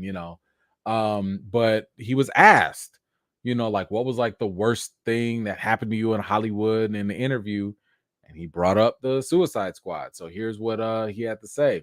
He said here that Suicide Squad broke him. Hollywood is like watching someone you love get effed by someone you hate. Yikes, that is a lot. He says after being asked this question, Hollywood, I tell people, is like watching someone you love get effed by someone you hate. And he said that this was the Suicide Squad was his biggest Hollywood heartbreak. He said that it broke him. And he said here, coming right off Fury, I had the town in my hand. I could have done anything, and I did do anything. And I go on this journey with Suicide Squad, and the same thing, authentic, truthful. Let's do all the rehearsal. Let's really get into each other's souls. Let's create this amazing collaborative thing, right? And then Deadpool opened, and then they never WB. They never tested Batman v Superman. So they were expecting a different result. And then they got hammered by all the critics.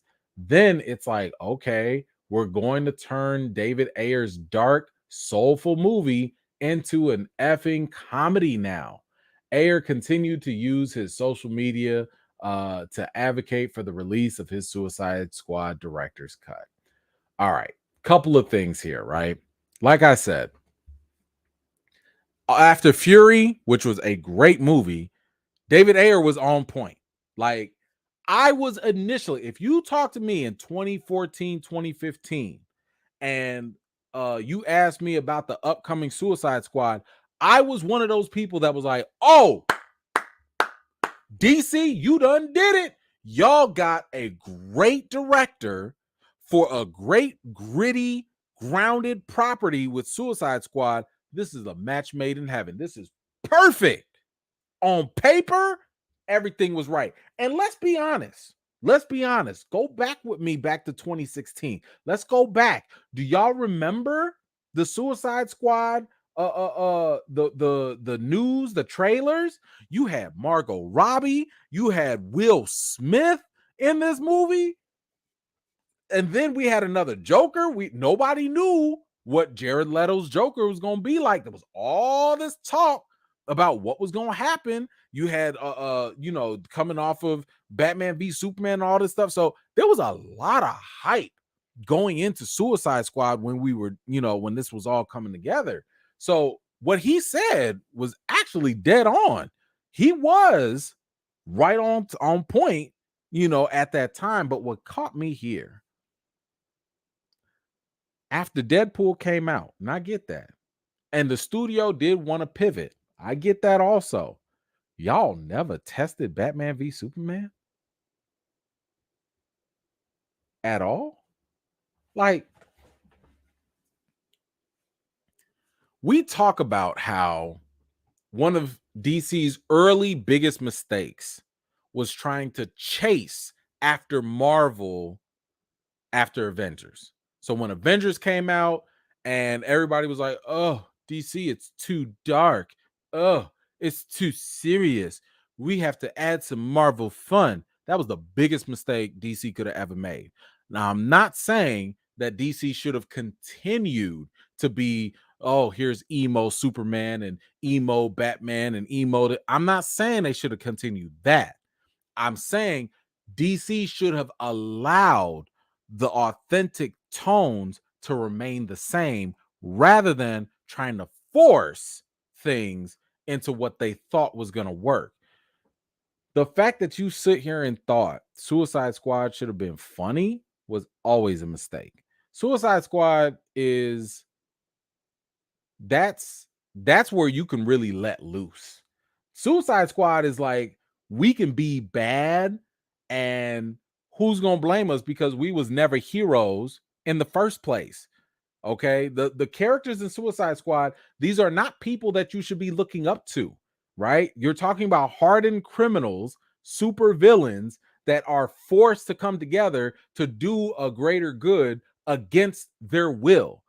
This should have been like one of the grittiest, nastiest, darkest type of stories that they could have taken. And honestly, like, and by the way, I really liked Will Smith's performance in this. Like, Will Smith was like the main reason I was excited for this movie. And he did not disappoint. The movie disappointed, but Will Smith did not disappoint.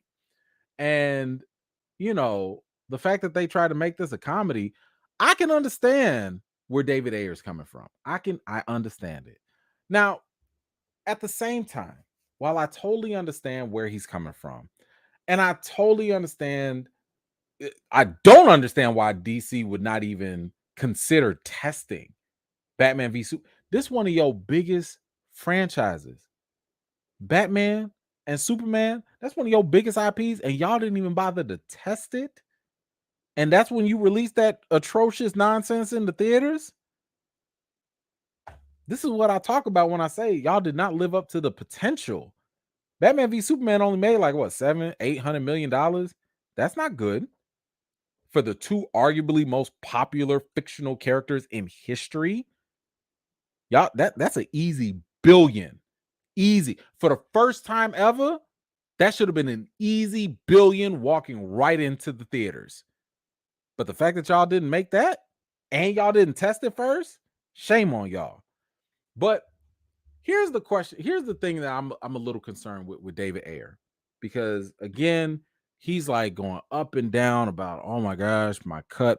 I need my cut. I need people to see my cut. It's better. The two concerns I have is, one, what if the ship has sailed, right? Because you already see the interest in DC kind of fading And I've already talked about the multiple reasons why the Flash failed and, why Aquaman might fail. You already have people scorned from 10 years of underperforming or not meeting expectations. And then on top of that, you also have the announcement that they're going to reboot everything. So it's kind of like, why would I want to go watch all this stuff that I know is going to be a cinematic dead end, right? So it's kind of like, where's the interest really going to be in watching the Ayer cut of Suicide Squad? Because even if it's better, so what? Like, if it is better, let's just say it's leaps and bounds better. So what? It's not going anywhere. It's not getting a continuation. It doesn't fit with the new mainstream DCU that's about to happen. So what?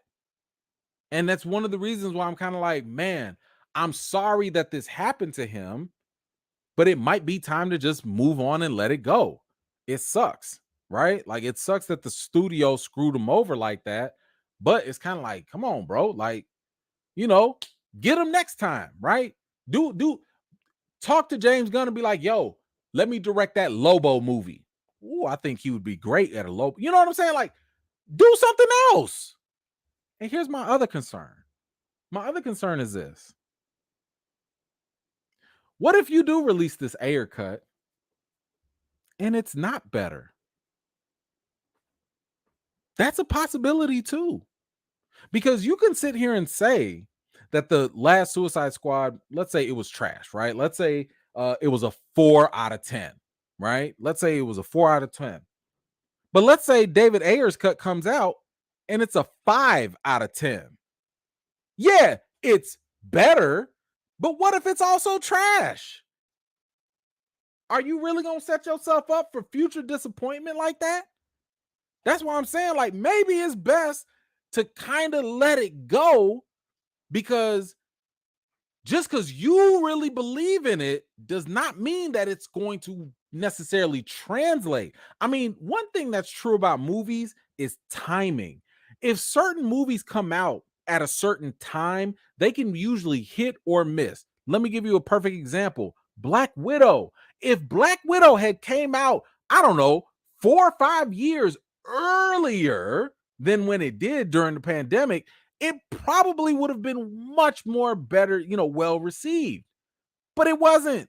It came out and it was late, and it felt late.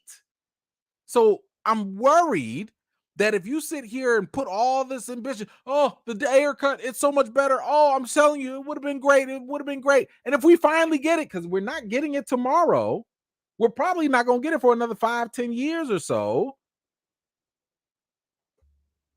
If it's not better, or even if it is better, and if it still doesn't matter, it sounds like it could be setting up for future disappointment. So for me, I'm just kind of like, I'm sorry that this happened. I really genuinely am sorry. I'm glad that the previous people at WB got fired. I'm glad they're no longer there. Okay, because what they did to Snyder was bogus. What they did to Ayer was bogus. But it's like, come on, you got to move on. I feel like it's time to move on, because if this thing does not blow people away, I mean, going from a 4 out of 10 to like damn near a 9 out of 10, if it's not an instant classic, what are we doing? So anyway, what do y'all think about all of this stuff? Do you want to see the Ayer cut? Are you still interested in the Ayer cut? Do you feel like you will be interested in the Ayer cut in a couple of years? Because again, it's highly unlikely it's going to drop right now. Whatever you think, let me know in the comments down below. All right. Let's grab some of these. Ali, what you got? As someone born in New England, I'm offended. Ali, why are you offended? What did I say? What did I say? Wait a minute. What did I do? What did I say? What? I did. What? Wait. What was it? What did I do? What did I do now to offend New England folks? I don't even. Oh, y'all don't eat mayo up there? That's not. Should I? Oh. Should I have said? Oh, okay. Hold on. Okay. So Giancarlo is the clam chowder. Did I say it right? Chowder. It's the chowder, right? He's the clam chowder of a meal. Did I get that right? Okay. We can go with that, right? Is that better? Little clam chowder, not chowder, but chowder, chowder. Damn, did I say it right? Chowder. Okay, there we go. I think we got it. It's the there we go. Okay.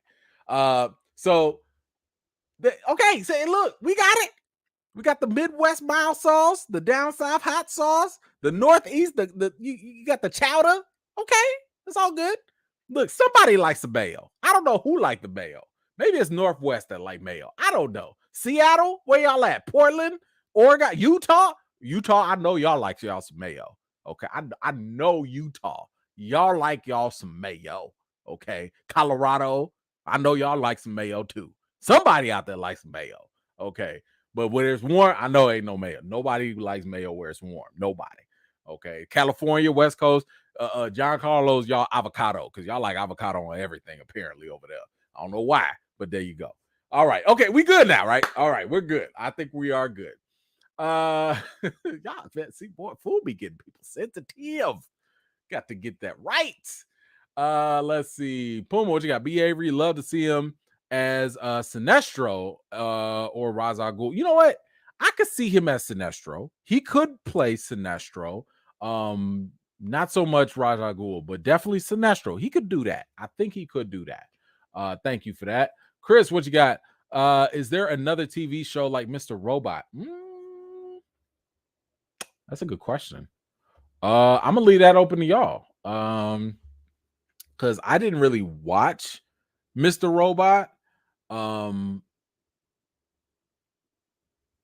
But if I'm not mistaken, it was like all about a hacker, right? Like a computer hacker doing all these crazy things. So I don't know if there was one, but if there is one, somebody let me know in the comments. Because I did like the premise. I like the premise of Mr. Robot. All right, let's get to the last topic. Man, I really appreciate y'all for helping the boy out and filling these in because we would have been done in like an hour. But I'm just gonna talk about this just because it is near and dear to me, obviously. One thing that I hope that y'all would get from me is that I do take film criticism seriously, right? Now I'm not a traditional film critic. I didn't go to film school. I didn't write for some newspaper, magazine, or anything. I'm a homegrown critic, right? Like I came up on my own and I started to learn the craft, and I'm still learning the craft. I'm not the best writer. I'm not the best anything. But the one thing that I try to do is stay authentic with my opinion and what I articulate to you all. So that's the to me the basis of being a critic is being able to communicate what I like, what I don't like, different aspects of film, how to interpret film or television, and at the crux of all of that is being honest, right? And that honesty has to come with a level of integrity, right? And what do I mean by integrity? It means that I'm not gonna BS y'all. If I tell y'all I don't like something, it's because I don't like it. If I tell y'all I like something, even if other people don't like it, it's because I like it, right?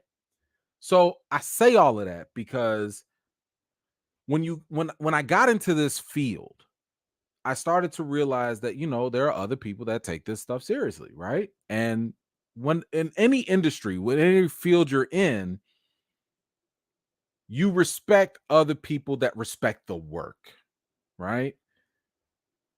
But you do start to have problems when there are people that don't respect the work. And when people disrespect the work, unfortunately, it trickles down and it affects you right back. And recently there was a story that happened that was about Rotten Tomatoes and a certain PR firm who was out here paying critics for their opinion, which, let me just be very, very clear. You are not a real critic if you're being paid for your opinion.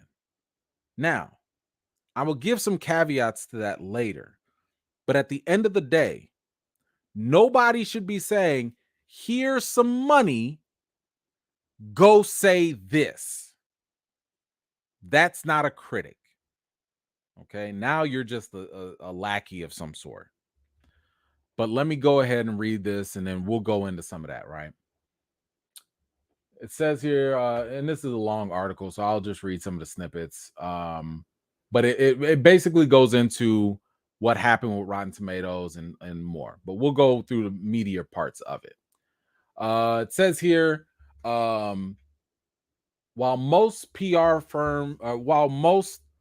film PR companies aim to get the attention of critics from top publications, Bunker 15, which is a PR firm, takes a more bottom-up approach, recruiting obscure, often self-published critics who are nevertheless part of the pool tracked by Rotten Tomatoes. In another break from standard practice, let's make that very clear, in a break from standard practice, several critics say Bunker 15 pays them $50 or more for each review. And it says these payments are not typically disclosed, and Rotten Tomatoes says it prohibits reviewing based on financial incentive. So let me just say this very clearly. It is not standard practice to be paid for a review. Okay. That is not okay. That is not, it literally tarnishes everything. Now, I have joked with y'all in the past, and this is for the people that want to pull receipts one of these days. I'm not big enough to pull receipts on, but just in case, I have joked about, hey man, if y'all want to pay me a little something, I'll say it. I got kids to feed. I have joked about that, but I will never take money for you to tell me what to say. Okay, and I'm being very clear about that. And the reason why I'm being clear about it is because a lot of people don't understand how the industry works. And I get it. Some of y'all, I'm not going to say conspiracy theories, but let's just say some people that like to believe things that confirm their own bias. Some people would like to believe that all critics are bought off. All critics are just paid and bribed, and that's where y'all come up with stuff. All critics are biased, and all critics, a lot of people that don't really know how the inner workings work will like to believe this, and this story only amplifies and confirms their bias. Now, full transparency, and I tell y'all this straight up, I've been flown out. I've had studios send me little things. You know what I'm saying? That's not out the ordinary. You can fly me out if you want to. You can put me up in a hotel if you want to. You can give me a nice looking dinner and all of this stuff. You can do all of that. But you're not going to tell me how to review the movie. I have gone on trips, stayed in nice hotels, once or twice, and I still didn't like the movie. I mean, thank you. It's fine to court. It's fine to make it easier for critics to, see your stuff, but you don't compromise your opinion because of that. I've never been swayed. Well, just because I stayed in a nice hotel or just because they sent me a nice fruit basket, I got to give this movie a good review. No, if it's trash, I'm going to tell you it's trash. Now, if I do like it, I'll say that too. But those things don't sway me. It's almost like, for my sports fans out there, it's almost like when it's free agency, in free agency, what happens when LeBron James is a free agent, right? All these teams, oh, LeBron, we'll fly you out. We'll set you up with a nice dinner. We'll show you a nice presentation. We'll do all of this fun stuff because they would like for LeBron James to sign with them. Every athlete does this. Every athlete takes advantage of being courted, but that doesn't mean you're going to sign with them. You're going to take them free meals. You're going to take that free flight. You're going to take that free everything. But that don't mean that you compromise who you are and what you stand for just because somebody showed you a couple flashy things. So the same thing applies with being a critic. Nobody should be buying your review. And I would argue with y'all.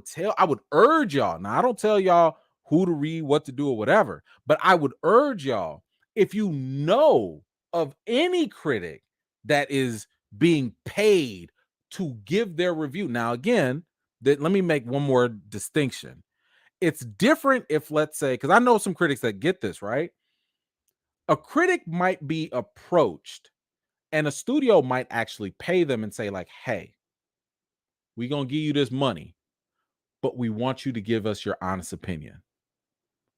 In my opinion, the critic, if that is the case, the money or whatever they give you should not change what you think about the film or the series or whatever. But you should also make that, you should disclose that, right? So let's say, for example, Equalizer 3. Let's say the studio came up to me and was like, hey, man, we really need a review. We want you to review Equalizer 3. Here's $100 just to review it. And I'm gonna be like, look, I don't know if I'm gonna like this movie or not, but I will tell people that this is a sponsored review. I will have to tell people I'm being paid for this. And what I will not do is like it or love it or whatever just because it is. So if anything, there has to be transparency, right? Because even if I told y'all, hey guys, studio approached me, they gave me some money, this is still my opinion or whatever, y'all still need to know that whatever's happening, you need to know all of this stuff. You need to know that information if it's a sponsored review or not. But if you're not saying that stuff to the audience, and I'm talking to other critics now, if you're not disclosing that to your audience, shame on you. Shame on you. Because as a critic, your voice, your opinion, people are tuning in to hear what you have to say. And they need to know that it's actually coming from you. And it's not going to be easily swayed by XYZ studio or whatever. That's not okay. Okay. Because if it was purchased by somebody, your audience deserves to know that so they can take that into consideration. But if it's coming from you, that should be the only thing that never gets compromised. Now, let me get back to this real quick. It says more input from different critics is not a very subtle code. And the prospective critic wrote back to ask what would happen if he hated the film, right? And the studio said, the studio employees replied that, of course, journalists are free to write whatever they like, but that super nice reviews often agreed, that was probably what they wanted, right? And it says here, often agreed not to, super nice critics often agreed not to publish bad reviews on their usual websites, but go to quarantine them on smaller blogs that Rotten Tomatoes doesn't even count. I think it's a very cool thing to do. If done right, the trick would help ensure that Rotten Tomatoes log positive reviews, but not negative ones. So they're just basically talking about this is the sneaky way to get around it and say, like, hey, look, I'm not going to review it if it's really trash, but I'll give you a review on this website that don't nobody even look at. How about you just don't do the deal then? How about you just don't accept it? It's okay to just say, I'm good. This ain't for me. I can't tell y'all how many times I've looked this up. Like, people email me, studios email me, and like, hey, we want you to review this. Please review that. And I'll be looking at it, I'm like, I know I'm not going to like this. Or I know this ain't my lane. And I just be like, I'm good. No, thank you. Thank you, but no, thank you. And to me, that is me giving you a pass, right? Like, if I already know I'm probably not going to like it, me passing on it is going to be far better for your movie than me actually reviewing it, giving it attention, and potentially driving people away from it. But it's okay to pass. It's very okay. It says here between October 2018 and 2019, Rotten Tomatoes added 8 reviews to this movie score. The writer of a negative review says that Bunker 15 lobbied them to change it. If the critic wanted to give it a barely overall positive, then I do know the editors at Rotten Tomatoes and can get it switched, said the employee. Now, that is not okay. That is not okay. And this leads to another issue about Rotten Tomatoes. And I've tried to tell y'all about this too. Now, I told y'all before, don't worry about, critics versus fans. Don't worry about that. I try to help y'all understand, read the fine print. Just because a movie is fresh does not mean that it's very good. Because you can be fresh with a 6 out of 10. A 6 out of 10 is like getting a D in school, right? And this is no shame to some people that might have been D students, but I'm sorry, a D is barely passing, okay? A D is not something to be like, let me put that on the fridge, okay? You barely passed. So you could have 100 critics give a movie 106 out of 10s, and that movie would look like 100% fresh, certified fresh. So it's very, very tricky sometimes when you see this type of stuff. Now, the founder, let's be fair, the founder of Bunker 15 said, wow, you are really reaching here with all this, and disagrees with the suggestion that his company buys reviews to skew Rotten Tomatoes. Yeah, okay. It also goes on to say the studios didn't invent Rotten Tomatoes, and most of them don't like it. This is coming from Paul Schrader, a filmmaker. He says, but the system is broken. Audiences are dumber. Damn, dude, that's kind of bogus. He says normal people don't go through reviews like they used to. Rotten Tomatoes is something the studios can game, so they do. And this is something that, I try to warn y'all about. Rotten Tomatoes is nothing more than just a quick glimpse of something. It is not the full picture of whether a movie is good or not. And it's one of those things where I even tell y'all, don't just skip in my, let's say if I'm doing a review, don't just jump to the rating, because I could give a movie a 7.5 out of 10. I could give a movie a 7, but that does not always mean the same thing. 2 movies could be rated a 7 out of 10, but it doesn't mean that they're equal, okay? Because the score is, or the rating is just one little factor. At the end of the day, if you're ever watching somebody's review, if you're reading someone, read the whole thing. Like actually read it or watch the whole video, because the explanations could be things that help you really get a better idea of whether this movie is good or not, or whether that person likes it or not, right? So you do need to kind of go through the whole thing and not just go off of, oh, well, it's rotten, so it's bad. Or, oh, well, it's a 6 out of 10, so it's good. There's more to it. Let's see. Oh, it also says here a third. So that's 33% of US adults say that they check Rotten Tomatoes before going to the theaters. So what does that tell you? Yes, people still take Rotten Tomatoes seriously.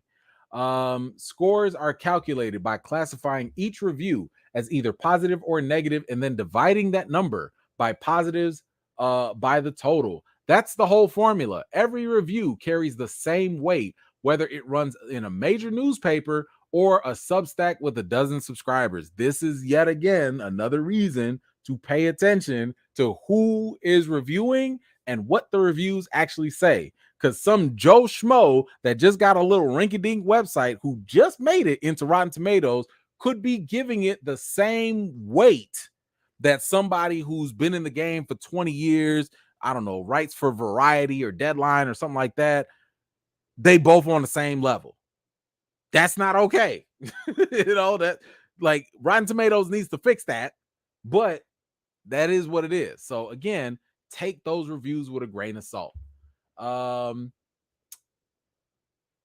let's see. It says there's also no accounting for enthusiasm, no attempt to distinguish between extremely and slightly positive reviews. That means a film can score a perfect 100 with just passing grades. But with Rotten Tomatoes, if you get all 3 stars, that's fantastic. It says that Rotten Tomatoes scores are posted after a movie receives only a handful of reviews, sometimes as few as 5, even if those reviews may be an unrepresentative sample. Studios see it as a feature since with a little elbow grease, they can sometimes fool people into believing a movie is better than it is. Venom. So, as I've told y'all before, be careful. You have to see more than just that. Read the reviews, go through the actual videos, listen to your friendly neighborhood film critic, whoever you listening to. Don't just go off of, oh, well, the fans love it, so it's got to be good. I told y'all that's a trick. Don't just go off of, well, critics love it, but fans hate it. I told y'all that's a fake beef. Don't fall for that stuff. But studios are using that for marketing purposes. Have I not told y'all that Rotten Tomatoes is only great when the movie and the score are positive? When the movie and the score are negative on Rotten Tomatoes, that's when Rotten Tomatoes is terrible. Who needs Rotten Tomatoes? Oh, this is a bad system anyway. But it's all good when it's fresh for your movie. So you got to be careful. Listen, I'm not saying Rotten Tomatoes is terrible. I'm a Rotten Tomatoes critic. What I am saying is there's always more to it than what you see. And just be a little vigilant. If you're going to look at that stuff, just take it as a piece. Take it as one little element as to part of a bigger decision-making process. Just don't make it your one and only thing. And once again, shame on every single critic out there that I know it's tough.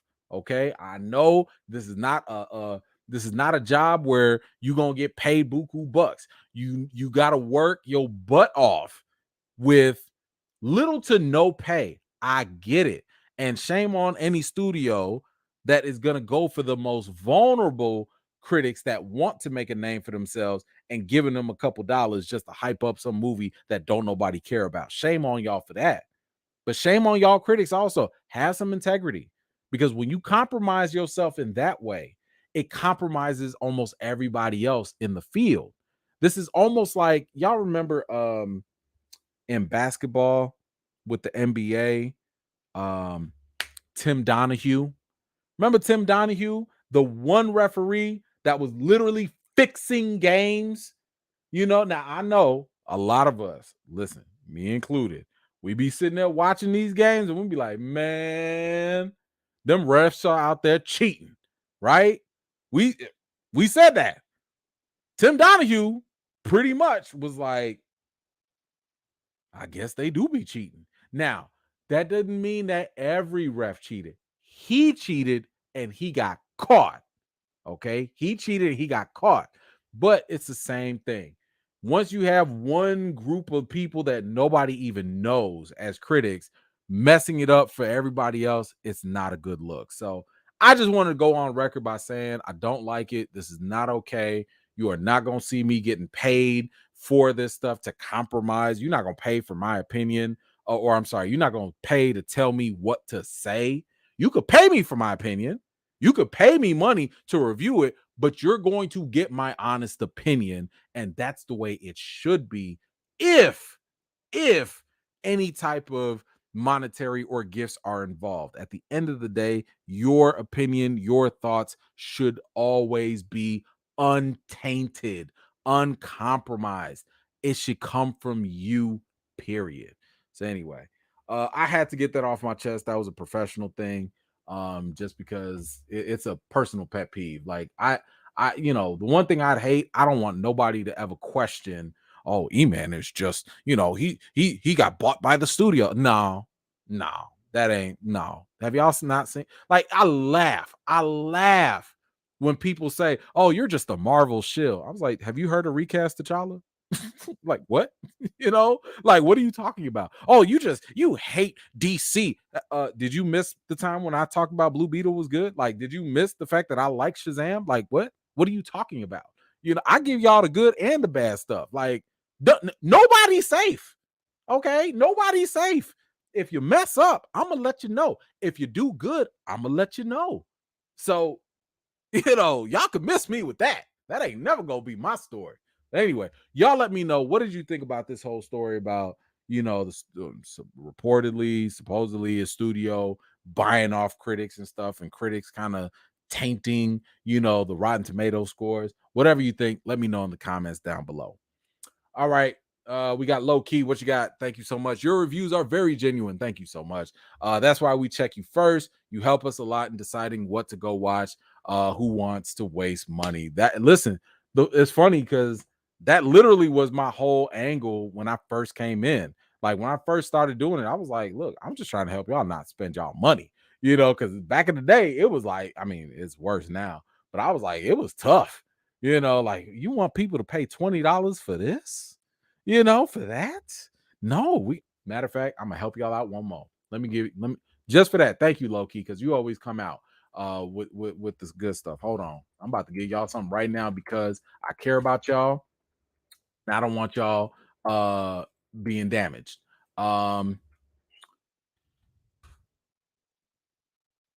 Changeling. I just got done watching The Changeling earlier. I struggled on whether or not I wanted to give this a review because as a black film critic, I don't like to hurt other underrepresented shows if I don't need to. However, above that comes you guys. You guys come before anything else. So I watched The Changeling and I didn't like it. It's on Apple TV. It stars Lakeith Stanfield. Let me just say what I did like. Great acting. The acting in there is definitely on point. What I did not like the writing. The writing was all over the place, and it felt like this was more of a book being completely and directly made into live action, and that did not work. When you first start watching the show, and I don't know how many episodes are released now, but when you first start watching the show, man, it feels like Lovecraft Country, like straight up. You get that hint of mystery, you get some little spice of you get a sprinkle of supernatural, you get a little bit of horror in there. And I was caught up. I was like, yo, where are we going with this? Yo, we got some this, and I'm not going to spoil it for y'all, but there was a lot of things. I was like, yo, this is like Lovecraft Country. I like this until you get to episodes 6 or 7. And this thing goes all the way downhill. And I was sitting here like, I had the screeners for a couple of weeks. It took me 6 days and 4 attempts to finish episode 7 out of 8. Now, usually when you get close to the end of a series, that's when things get better. That's when things start to get ramp up a little bit. I got to episode 7, like, what is this? Like, what are we doing? I don't even know what this means. Like, is this the same show? And why are we focusing on the character that I was not checking for?